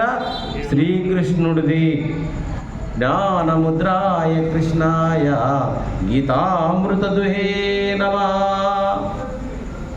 జ్ఞానముద్ర శ్రీకృష్ణుడిది. పరమశివుడిదే ముద్ర? చిన్ముద్రం ఆనందమూర్తిం స్వాత్మారామం ముదిత వదనం దక్షిణామూర్తి మీడే. పరమశివుడిదే ముద్ర? జ్ఞానముద్ర. ఇద్దరిది అయిపోయింది. అమ్మల గన్నయమ్మ, ముగ్గురమ్మల మూల పుటమ్మ, చాలా పెద్దమ్మ. లలితాదేవి ఒక ఉంది కదా, ఆమెదే ముద్ర? జ్ఞానముద్ర. జ్ఞానగమ్య జ్ఞానజ్ఞేయ స్వరూపిణ్యై నమః. ఆమెదే ముద్ర? జ్ఞానముద్ర. మనం కూడా పెడతాం పొద్దున్న లేచి ఛాయ్ ముద్ర, కప్పు పట్టుకుంది. నేను తెల్లవారదు మనకు. జై శ్రీమన్నారాయణ. ఛాయ్ తాగొద్దని నేను అనను, కానీ మన జీవితంలో చిన్న చిన్న మార్పులు చేసుకోవాలి. అది ఈరోజే స్టార్ట్ అయిపోవాలి, రేపటి నుంచే మనం. ఓం నమః శివాయ. కాబట్టి తత్రైకాగ్రం మనః కృత్వా యచ చిత్తేంద్రియ క్రియః ఉపవిశ్వాసనే యుంజాత్ యోగం ఆత్మవిశుద్ధయే. ఇంకేమంటున్నాడు ఇక్కడ? చక్కగా కూర్చోమన్నాడు. సంప్రేక్ష నాసికాగ్రం స్వం దిశశ్చ అనవలోకయన. దిశశ్చ కళ్ళు మూసుకొని ధ్యానం చేయగానే కళ్ళు తెరిస్తే ప్రపంచం కనిపిస్తుంది. ఒక ఆయన ధ్యానం చేసుకుంటూ ఇక్కడ అక్కడ చూస్తే ధ్యానం అనపడదు. అనవలోకైన అక్కడిక్కడ చూడకంటున్నాడు. సంప్రేక్ష నాసికాగ్రం. నాసిక అంటే ఏందయ్యా? ముక్కు. దృష్టిని ఎక్కడ పెట్టుకోవాలి? భ్రూమధ్యంలో పెట్టుకోవాలన్నాడు శ్రీకృష్ణుడు. ఇది జాగ్రత్త గినాలే. సంప్రేక్ష నాసికాగ్రం అనే ఈ ఒక్క పదం మీద మన భారతదేశంలో ఉండే పండితులు ఎంతమంది జుట్లు విక్కున్నారు అనుకుంటున్నారు? అంతమంది జుట్లు విక్కున్నారు ఈ ఒక్క పదం మీద. దృష్టిని ఈ ముక్కు చివరన పెట్టుకోవాలా లేకపోతే భూమధ్యంలో పెట్టుకోవాలా అనేది తాండవం ఆడిపోయిన జనాలు. ఒక పండితుడు ముక్కు మీద పెట్టుకోమన్నాడు కృష్ణుడు అంటాడు, ఒక పండితుడు భూమధ్యంలో పెట్టుకోమన్నాడు అంటాడు. విషయం చిన్నదే, ఒక్క పదం సంప్రేక్ష నాసికాగ్రం. దృష్టిని ముక్కు చివరలో పెట్టుకోవయ్యా అంటే ఒక పండితుడు ఏమంటున్నాడు? ఇగో ఇది ముక్కు చివర అంటున్నాడు, ఇక్కడ చూపిస్తున్నాడు. ఒక పండితుడేమో భూమధ్యం అంటున్నాడు. ఇంతకు మరి ఏది శ్రేయస్కరం అంటారు మీరు? దీని మీద ఇప్పటి వరకు ఇంకా పంచాయతీ జరుగుతూనే ఉంది. జై శ్రీమన్నారాయణ అనండి. మన దేశంలో ఇప్పటికి కొన్ని పంచాయతీలు తెగవి కావి. రామాయణంలో వాలి వధ ఒకటి. వాలిని చంపిడు శ్రీరామచంద్రుడు. రాముడు గట్టెట్లా కొట్టిండు దొంగసాటుగా. ఇది ధర్మమా? ఇగో ఈ పంచాయతీ ఇంకా తెగలేదండి బాబు, నడుస్తూనే ఉంది. ఎప్పుడైపోయిందా రామాయణం? ఎప్పుడైపోయిందా రామాయణం? ఎప్పటిది? ఇగో ఇప్పుడు మనం కలియుగంలో ఉన్నాం. 4,32,000 సంవత్సరాలు కలియుగం.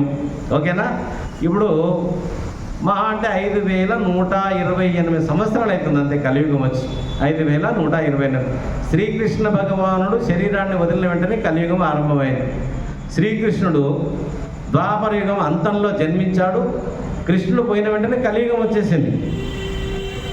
కలియుగం వచ్చేసి 5,128 సంవత్సరాలు అనుకోండి. పంచాంగం మీద ఉంటుంది దాని మీద. మనకంటే ముందున్న యుగం ఏది? ద్వాపర యుగం. దాని కాలపరిమితి ఎంత? 8,64,000 సంవత్సరాలు. మనకంటే డబుల్ ఉండింది. దానికంటే ముందు త్రేతాయుగం. రాముడు, దాని కాలపరిమితి ఎంత? మనకంటే 3 రెట్లు, 12,96,000 సంవత్సరాలు. జై శ్రీమన్నారాయణ. దానికంటే ముందు సత్యయుగం. వాళ్ళ పరిమితి ఎంత? దాదాపు 4 రెట్లు, 4,32,000 × 4, దాదాపు 17,20,000 సంవత్సరాలు ఏమవుతుంది సత్యయుగం కాలపరిమితి.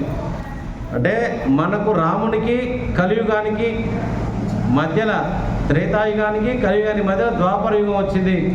దాని పరిమితి 8,64,000 సంవత్సరాలు.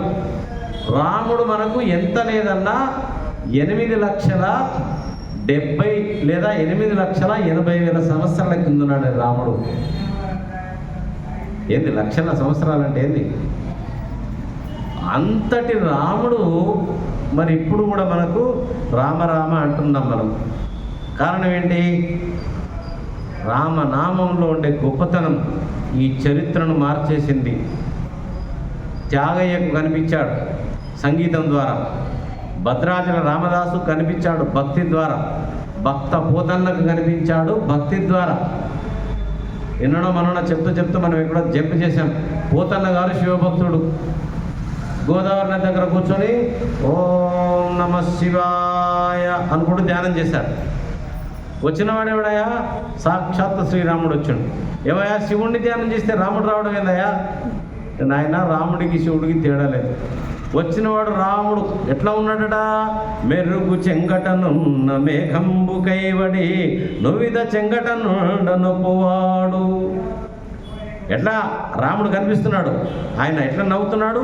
చంద్రమండల సుధాసారంభు పోలిక ముఖమున చిరునవ్వు మలచువాడు. ఆ రాముడిని చూశాడు పోతన్న. ఆయన నవ్వు చూస్తే అమృతం ఏమైనా కురుస్తుందా అనిపించిందాడు. ఆయన నల్లగా ఉన్నాడు. ఆయన పక్కన సీతమ్మ మెరుపులాగా ఉన్నాడు, మేఘం పక్కన మెరుపులాగా.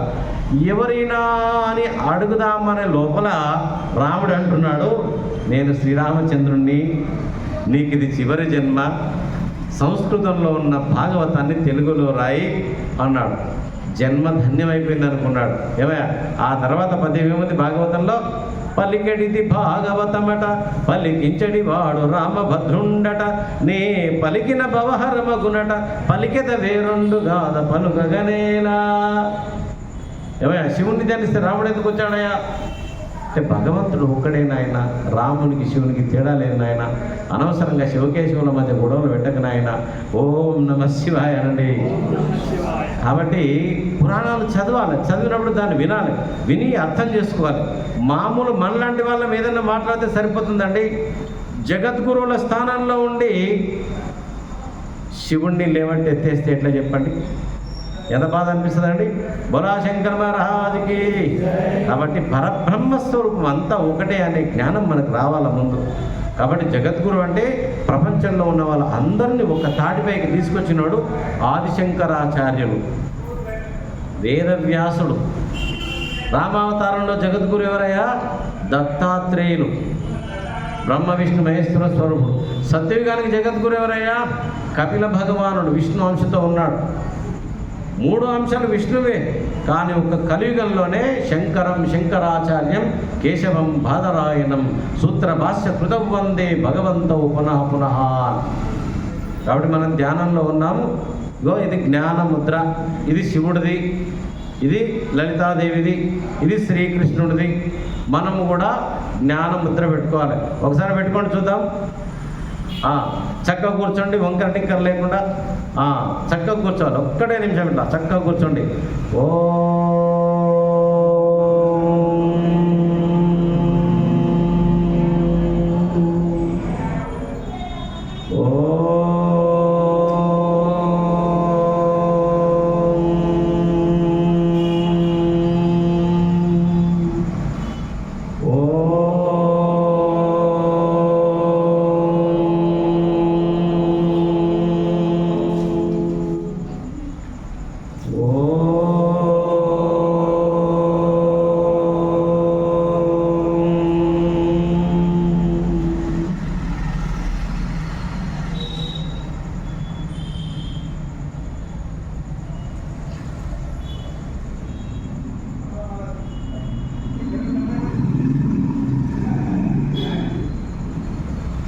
దృష్టిని భ్రూమధ్యంలో, ఎక్కడుంది భ్రూమధ్యము? 2 కనుబొమ్మల మధ్య దృష్టినిది. భ్రువోర్ మధ్యే ప్రాణమావేశ సమ్యక్ సతం పరం పురుషముపైతి దివ్యం. ఓం ఇది ఏకాక్షరం బ్రహ్మ వ్యాహరన్ మామనుస్మరన్ యః ప్రయాతి త్యజన్ దేహం యాతి నాస్తి అత్ర సంశయ. భగవద్గీత అంటే మోక్షశాస్త్రం అండి. తిని పండుకోనికి లేదు భగవద్గీత. జీవితాన్ని అమృతమయంగా ఎట్లా చేసుకోవాలి, ఎన్నిసార్లు పుట్టావు ఇప్పటి వరకు, ఎన్నిసార్లు చచ్చావు ఇప్పటి వరకు, ఏం సాధించావు ఇప్పటి వరకు. మానవ అంటే అర్థమైందండి. మానవ జన్మ ఎప్పుడు వచ్చిందండి? 83,99,999 జన్మనెత్తినాక 84వ లక్ష జన్మ మానవ జన్మ వచ్చింది నీకు. మానవ అని ఎందుకెట్టండి? మానవ ఇక ఓ మానవా, మానవ చస్తూనే ఉంటావా, పుడుతూనే ఉంటావా? మానవయ్యా, భగవంతుల్లో లీనం కావయ్యా. కాబట్టి మానవ జన్మ ఎంత గొప్పది. దీన్ని ధన్యం చేసుకుంటే జీవన్ముక్త లక్షణాలు ఇచ్చాడు భగవద్గీతలో. తాను సాక్షాత్ భగవత్ స్వరూపమే వెలుగుంది, శక్తినిచ్చాడు భగవంతుడు. దాన్ని తెలుసుకోలేక విషానికి అలవాటు పడి తాగి తాగి లివర్లన్నీ పాడు చేసుకొని, ఆరోగ్యమంతా పాడు చేసుకొని, ఇంట్లో ఉండాలని పొందనీయకుండా జీవితాన్ని నరకతుల్యం చేసుకోవడానికి వచ్చిందండి ఈ శరీరం. యం లబ్ధ్వా చ పరం లాభం మన్యతే నాధికం తతః యస్మిన్ స్థితో న దుఃఖేన గురుణాపి విచాల్యతే. అర్జున, ఇటువంటి లాభం ఒకటి పొందాలను, ఏ లాభం నీకు వచ్చిన తర్వాత ఈ ప్రపంచంలో ఉండే ఎటువంటి లాభం కూడా నిన్ను విచలితుని చేయలేదో, ఎటువంటి దుఃఖం కూడా నిన్ను కదిలించలేదో అది ఆత్మలాభం. కాబట్టి కొంచెం పొద్దున్నే లేచి మనం ఏం చేయాలి? రేపటి నుంచి ఒక 5 నిమిషాలు ధ్యానంలో కూర్చోవాలి మన ఇంట్లోనే. చాలామంది మన ఇంట్లో ఉన్న దేవునికి మొక్కోనికి చాదు కదండి బాబు. నాకు వచ్చిన బాధ ఇది. నేను చాలా ప్లేసులు తీస్తుంటాను. మన ఇంట్లో కూడా, మన ఇల్లు దేవాలయం అండి. మన ఇల్లును దేవాలయంగా మార్చుకోవాలి. చిన్న దీపం ముట్టించి కొంచెం సేపు ధ్యానంలో ఒక చిన్న పువ్వు, ఓ తులసి దళం, దీపం ముట్టియాలి ఇంట్లో, దీపం మంచిది. లక్ష్మీదేవి కావాలందరికీ. ఇవాళ రేపట్ల అమ్మగారులకు కోపం వస్తుంది, కడప కడుక్కోవటం లేదండి బాబు. ఏం చెప్పాలో నాకే అర్థం, నాకు సిగ్గవుతుంది. ఇంటి దగ్గర లక్ష్మి ఉండాలంటే కడప మీద కొంచెం నీళ్లు పోసి పసుపు కుంకుమం వేసి ఒక పువ్వు పెట్టాలి కడప మీద, లక్ష్మీదేవి వస్తుంది. భారతంలో లక్ష్మీ నివాస స్థానాన్ని చెప్పాడు. లక్ష్మీదేవే చెప్తుంది నేను ఎక్కడెక్కడ ఉంటుందట. రాత్రిపూట భోజనాలు చేసి గిన్నెలు కడుక్కోకుండా ఎవరైతే వండుకుంటారో ఇట్లా పాసి గిన్నెలు పొద్దుగాలు తోముదాంలే, పని మనిషి వచ్చి తోముతారులే అనుకుంటాం కదా. వినండి, మీ ఇష్టం, ఆప్షన్, చెప్పేది నా ధర్మం. ఇక సాధ్యమైతే మీరు దాన్ని పాటించండి, లేకుంటే లేదు. ఎగబరి ఇంట్లో గిన్నెలు పాసిపోయి అట్లనే మూలుగుతుంటాయి, వాళ్ళ ఇంట్లో ఉండదంట లక్ష్మీదేవి, దెంకపోతుందంట చీకట్లోనే, అంతే. ఓం నమః శివాయ. కాబట్టి అలాగే గోవు 33 కోట్ల దేవతలు రంట గోవు లోపల. ఒక లక్ష్మీదేవి లేదట, దేవతలందరూ గోవులో కూర్చున్నారట. లక్ష్మీదేవి వెళ్ళిందట, ఏ గోమాత, ఇంతమంది దేవతలు ఉన్నారు కదా నీ లోపల, నేను కూడా రావాలనుకుంటున్నా, ఏమన్నా కొంచెం జాగిస్తావా అన్నదట. జై శ్రీమన్నారాయణ. చూడమ్మా లక్ష్మీదేవి, నువ్వు చాంచల్యాయ నమః, ఎప్పుడు వస్తావో తెలియదు, ఎప్పుడు పోతావో తెలియదు, నువ్వు చెంచలవు. వచ్చినప్పుడు ఆనందంగా ఉంటుంది, పోయినప్పుడు దుఃఖంగా ఉంటుంది. వచ్చినప్పుడు బాగుంటుంది లక్ష్మీదేవి, పోయేటప్పుడు మాత్రం ఏం బాధ పెడుతుంది. కోట్లాది రూపాయలు లంచాలు తిని తిని తిని ఒక పోలీసు వాడి దగ్గర కొట్టిన మధ్యప్రదేశ్లో ఆర్టీఓలు చేసేది, వాడిని పట్టుకొని తాంతే 300 కోట్లు వెళ్ళాయండి బాబు. ఓం నమః శివాయ. ఒక కానిస్టేబుల్ దగ్గర లంచం తీసుకుంటే వాళ్ళ దగ్గర వెళ్ళింది ఎంత? 300 కోట్లు. ఎక్కడుందండి ధర్మం చెప్పండి? ఆఖరికి అన్ని పైసలు వచ్చిన తర్వాత ఉద్యోగం మానేసింటాడు. మానేసిన తర్వాత ఎందుకో వారి మీద కన్నుపడ్డది. పోయి కొడితే చాపా వేస్తే ఎంత వెళ్ళిన దగ్గర కాప్టల్ కానిస్టేబుల్ 300 crores. ఓం నమః శివాయ. కాబట్టి లక్ష్మీదేవి అంటే ఐశ్వర్యం అంటే డబ్బనే కాదు, మన దగ్గర మంచి లక్షణాలు పెట్టుకుంటే లక్ష్మీదేవి ఆమెనే వస్తూ ఉంటుంది. కాబట్టి గోమాత అన్నదంట, చూడమ్మా నా దగ్గర జాగలేదన్నది. ఏ గోమాత, ఇంతమందికి జాగించి నాకు కొంచెం ఏలేవా, ఎక్కడన్నా చూడండి, చూడమ్మా నా దగ్గర 2 అవకాశాలు నేను ఉంటా అంటే 2 అవకాశాలు ఉన్నాయి నా దగ్గర. నీ ఇష్టం ఉంటే ఉండు, లేకుంటే వెళ్ళిపోన్నాను, తిట్టొద్దు. 1 నా మూత్రం, 2 నా మలం. జై శ్రీమన్నారాయణ. సరే గోమాత, ఇంతమంది దేవతలు ఉన్నప్పుడు నేను మాత్రం ఎందుకు పోతాను వదిలి, నీ మూత్రంలో నీ మలంలో నేను ఉంటాను పోని. గోమూత్రం స్వయం గంగా, గోమూత్రం స్వయం నర్మదా. ఏమయ్యా, గోమూత్రాన్ని భారతీయులు అంతగా ప్రేమించారు. అందుకని ఇంటి ముందల మనం ఇల్లు గృహప్రవేశం చేసినప్పుడు కొంచెం గోమూత్రం చల్లుతాం ఇంట్లో. గోవు పేడ కాదు, గోవులే లేకపోతే ఇంకా పేడ తెస్తారు, గోమూత్రం ఏడ తెస్తారు. గోపాలకృష్ణ మహారాజుకి. కాబట్టి మనకు ధ్యానం అనేది కొంచెం అలవాటు చేసుకోవాలి. ఇది ఎక్కడ దొరకదు. ఎవడు చెప్తాడు నువ్వు ధ్యానం చేసుకుంటే వాడికి వచ్చేదేముంది, పోయేదేముంది? జన్మ, వ్యాధి, జర, దుఃఖ, దోషానుదర్శనం. కాబట్టి కొంచెం దృష్టిని భ్రూమధ్యంలో పెట్టుకుంటే చాలు, ఆటోమేటిక్ మన నెత్తిలోని శని మొత్తం పోతూ ఉంటుంది. జ్ఞానముద్ర, కొంచెం ఇట్లా కూర్చోండి, సకల ముగ్గులం పెట్టుకొని కింద కూర్చోవద్దండి. కింద బట్ట వేసుకోవాలి, ఏదన్నా ఒక బట్ట, కాటన్. కింద నేల మీద రాయి మీద కూర్చొని ధ్యానం చేయొద్దు. దర్భచాప, ఈసారి మీరు ఎక్కడైనా పోతే దర్భచాపలు తెచ్చుకోవాలి పూజా స్టోర్లోకి వెళ్ళి. కాశీకి వెళ్తారండి చాలామంది, ఓం నమః శివాయనండి. చాలా యాత్రలు తిరిగి అలసిపోయిన దేశమంతా. నా ఎంబడి ఒకసారి 500 మంది వచ్చారు. ఇక చూసుకోండి, రైలు ఎక్కుతుంటే ఒక్కొక్క అమ్మ గిని చీరలు కొనుక్కున్నది కాశీలో. నేనేం చెప్తా అంటే, చీరలు ఒకడైతే కాశీలో నేను వెళ్ళినప్పుడు 25 రూపాయలకు ఒక చీర. మన దగ్గర దస్తే రాదు, 25 రూపాయలకు వాడు చీర అమ్ముతున్నాడు అండి బాబు. ఇట్లా కొడితే రంగులు డిజైన్లు కొడితే ఒకడున్నాడు 50 చీరలు కొనేసిండమ్మా. ఆ చీరలను తీసుకొచ్చి కొంచెం దూరం వచ్చిన తర్వాత ఒరిస్సా వస్తుంటే, ఒరిస్సాలో మనలాగా రైకే ఉండదు, అలా ఉట్టి చీరనే ఉంటుంది, అదే కప్పుకుంటారు పాపం అని చెప్పి ఆ చీరలన్నీ ఆడ పంచేసిండు. ఆడ బోరు మోటార్ నీళ్లు వస్తుంది, ఒక ఆమె పోయి ఆ చీర తీసుకొని చూద్దానికి ఇట్లా నీళ్ళల్లో వేసిందండి, ముద్ద అయిపోయింది. జై శ్రీమన్నారాయణ. కాబట్టి చీరలు కాదు, కాశీ వద్ద కొనాల్సిందే అండి. ఒక చిన్న శివలింగం తెచ్చుకోవాలి. ఒక రుద్రాక్ష తెచ్చుకోవాలి, గంధం తెచ్చుకోవాలి, ఇంత విభూతి తెచ్చుకోవాలి. మన ఇంట్లో విభూతి ఉన్నదా? ఎవరింట్లోనైనా ఉన్న వాళ్ళు అదృష్టవంతులు. ఎవరింట్లోనైనా కొంచెం విభూతి ఉండాలి. ఐశ్వర్యం విభూతి, గంధం విభూతి, రుద్రాక్ష అనండి ఒకసారి. చెప్పాలా మీకు దీని సత్యం?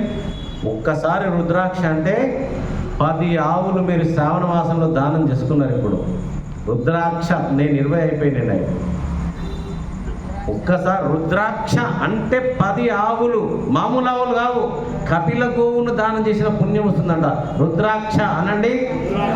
20 అయిపోయినాయి మీకు, చాలా ఇంకెక్కువ కదా, ఇక్కడ ఆగండి. కాబట్టి రుద్రాక్ష ధరిస్తే పురాణాలలో ఉన్నదండి, తెలుసుకోవాలి మనం అవకాశం వచ్చినప్పుడు.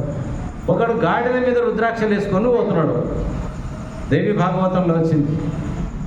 అది పాపం ముసలి అయిపోయింది, మైలేకపోయింది, కొంత దూరం పోయినాక అది ఇవన్నీ చచ్చిపోయిందండి. ఏం ప్రాణి అది? గాడిద.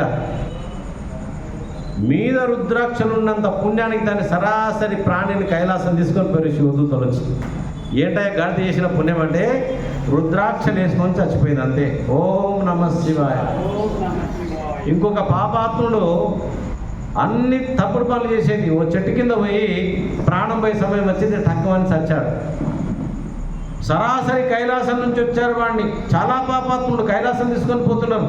ఏంటో చేసిన పుణ్యం అంటే వాడు చచ్చిన దగ్గర భూమిలో ఒక రుద్రాక్ష ఉంది. పురాణాలండి బాబు, నేను చెప్తుంది, not my create, this is not my creation.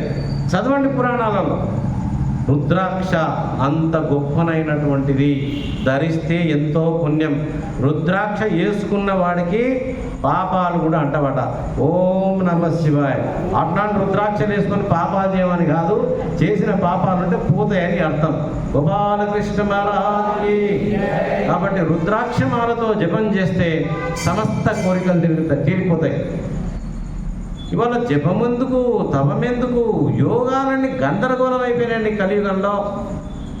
కాబట్టి గురువుని ఆశ్రయిస్తే జపం ఎట్లా చేయాలో చెప్తారు. జపమాల చేసుకోవాలి, ధ్యానం చేసుకోవాలి. కొంచెం కొంచెం ఆధ్యాత్మిక సాధనలో ఒక్కసారి మనిషి గొప్పవాడు కాడండి. మెల్లమెల్లగా మెల్లమెల్లగా ప్రయత్నం చేయాలి. గోవింద జయ గోపాల, గోవింద జయ గోపాల, దేవదేవ గోపాల, దేవదేవ గోపాల, దేవకి నందన గోవింద, మురళి మనోహర గోపాల, ముని జన సేవిత గోవింద, శ్రీనారాయణ గోపాల, గోపాల జయ గోవింద, నందనందన గోపాల, నవనిత చోర గోవింద, పార్థ సారథి గోపాల, గీతాచార్య గోవింద, గోవింద జయ గోపాల, గోపాల జయ గోవింద, బాలకృష్ణ మహారాజుకి. కాబట్టి ధ్యానంలో మీకు కొన్ని విషయాలు అర్థం కావాలి. శుచి అయిన ప్రదేశంలో కూర్చోవాలి, చక్కగా కూర్చోవాలి, దృష్టిని భ్రూమధ్యంలో పెట్టుకోవాలా. ఈ భ్రూమధ్యం గురించి చాలామంది అనేక తర్జన భర్జనలు నేను చెప్పాను మీకు. కానీ నా సిద్ధాంతం ప్రకారం ఇక్కడ భ్రూమధ్యం అంటే నాసికాగ్రం అంటే ఇది ముక్కు, శిఖరాగ్రం అంటే శిఖరం అంటే కొండ, అంటే కొండ పైన, వృక్షాగ్రం చెట్టు పైన, నాసిక అగ్రం ముక్కు పైన. నా సిద్ధాంతం చెప్తున్నాను. ఇక్కడ ఏముందయ్యా అంటే భ్రూమధ్యం ఉంది, భ్రూమధ్యం ఉంది. ఆజ్ఞాచక్రాంతరాలస్థ రుద్రగ్రంథి విభేదిని అని లలితా సహస్రనామాల్లో ఉంది. ఇక్కడ ఆజ్ఞాచక్రం ఉంటుంది మనిషికి. దేహో దేవాలయ ఎన్ని చక్రాలు ఉన్నాయి మనకి? స్వాధిష్టానం ఉంది, మూలాధారం ఉంది, మణిపూరకం ఉంది, అనాహత ఉంది, విశుద్ధ ఉంది, ఆజ్ఞాచక్రం ఉంది. ఇక్కడ 6వ చక్రం ఆజ్ఞాచక్రం. 7వ చక్రం ఏందయ్యా? సహస్రారాంబుజారూఢ సుధాసారా వివర్ష. 7వ చక్రము సహస్రారం. 7 కొండల వాడు వెంకటేశ్వరుడు ఎక్కడున్నాడయ్యా? నీ తలకాయలోనే ఉన్నాడు. 7 కొండలవాడా వెంకటరమణ గోవింద గో. 7 కొండలు అంటే ఏందనుకున్నారు? ఇక్కడ 7వ చక్రమే సహస్రారం. దాన్నే మన ఉపనిషత్తులు స బ్రహ్మ స శివ సేంద్ర సూక్షర పరమస్వర స ఏవ విష్ణు స శివ. ఏవయ్యా, ఏ దివ్యశక్తి నీ తలకాయలో ఉన్నదో దాన్నే విష్ణు అంటారు, దాన్నే శివ అంటారు, దాన్నే దేవి అంటారు. సహస్రారంలో ఉన్నది అమృతం. ఈ విషయం మనకు భగవద్గీతలో 8వ అధ్యాయంలో చాలా చక్కగా చెప్పడం జరిగింది. ప్రాణం పోయేటప్పుడైనా సరేనయా, ప్రయాణకాలే మనసాచలేన భక్త్యాయుక్తో యోగ బలేన చైవ భ్రువోర్మధ్యే ప్రాణమావేశ సమ్యక్ సతం పరం పురుషముపైతి దివ్యం ప్రయాణకాలే. ఈ శరీరాన్ని వదిలిపెట్టి పరలోక మార్గం వెళ్ళే సమయంలోనైనా సరే భ్రువోర్మధ్యే, భ్రుమధ్యం ఎక్కడుందయా? ఇగో ఇది భ్రుమధ్యం. ప్రాణం ఆవేశ్య ఉంచి సమ్యక్ లెస్సగా సతం పరం పురుషముపైతి దివ్యం. ఎవడు భ్రుమధ్యంలో దృష్టిని పెట్టాడో అటువంటి వాడు పరమాత్మలో లీనమవుతాడు. ఓం ఇది ఏకాక్షరం బ్రహ్మ వ్యాహరన్ మామనుస్మరన్. ఓం అనే శబ్దాన్ని ఉచ్చరిస్తూ మాం అంటే మనకు వాసుదేవుడు, శివుడు. వాసుదేవుడు అంటే అర్థమైందయ్యా? మళ్ళీ మనకు 7వ అధ్యాయంలో భగవద్గీతలో బహూనాం జన్మనామంతే జ్ఞానవాన్ మాం ప్రపద్యతే వాసుదేవ సర్వమయితి స మహాత్మా సుదుర్లభః. బహూనాం జన్మనాం అంతే, ఎన్నో జన్మలు గతించిన తర్వాత ఎవడికి ఇది చివరి జన్మనో అటువంటి వాడు వాసుదేవ సర్వమితి. ఈ చరాచర జగత్తంతా భగవంతుడి యొక్క స్వరూపమే అని భావించేవాడు ఎవడున్నాడో స మహాత్మ. అటువంటి వాడు మహాత్ముడు. సుదుర్లభ, ఈ లోకంలో చాలా దుర్లభంగా ఉంటాడు. కాబట్టి వాసుదేవుడు అంటే నివసత్ సర్వభూతాన్ని, సమస్త ప్రాణులలో ఏ చైతన్య ఆత్మ ఉన్నదో దానిని వాసుదేవ అంటారు. విష్ణు సహస్రనామాలు చదివినప్పుడు 27వ నామం ఏందయ్యా?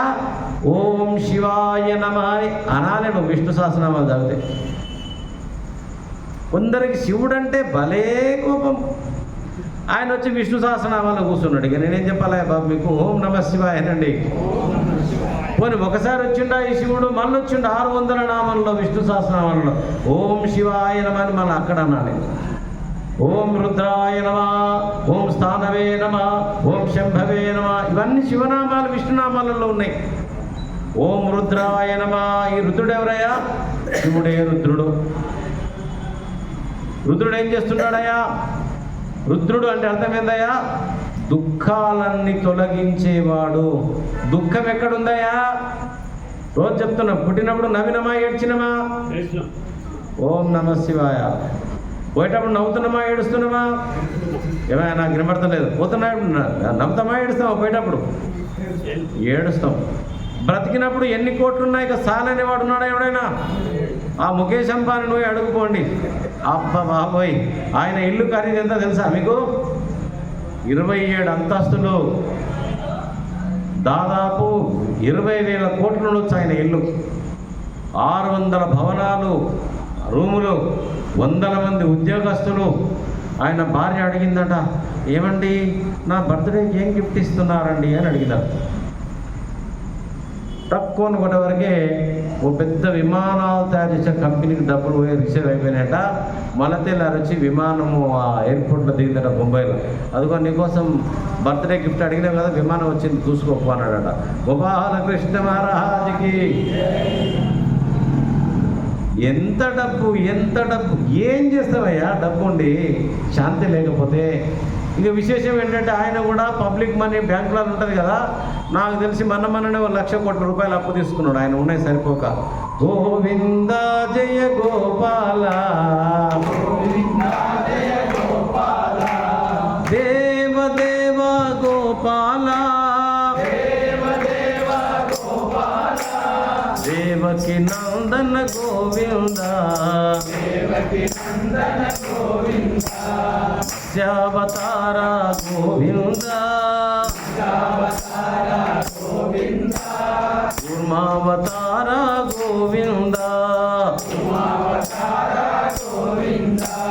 వరహావతార గోపాల నరసింహ రూప గోవింద వామన రూప గోపాల పరశురామ రూప గోవింద బలరామ రూప గోపాల శ్రీరామచంద్ర గోవింద బుద్ధావతార గోపాల బుద్ధి తెచ్చుకుంటాము నారాయణ మంచి కృష్ణావతార గోపాల కలికావతార గోవింద కష్టాలు తొలగించు నారాయణమా నందలాల ఎదు నందలాల బృందావన గోవిందలాల బృందావన గోవిందలాల బోలో బృందావన విహారికి కైలాసపతి की श्री राम भक्त हनुमान की माता ज्ञान सरस्वती देवी की नमः पार्वती पतये हर हर महादेव।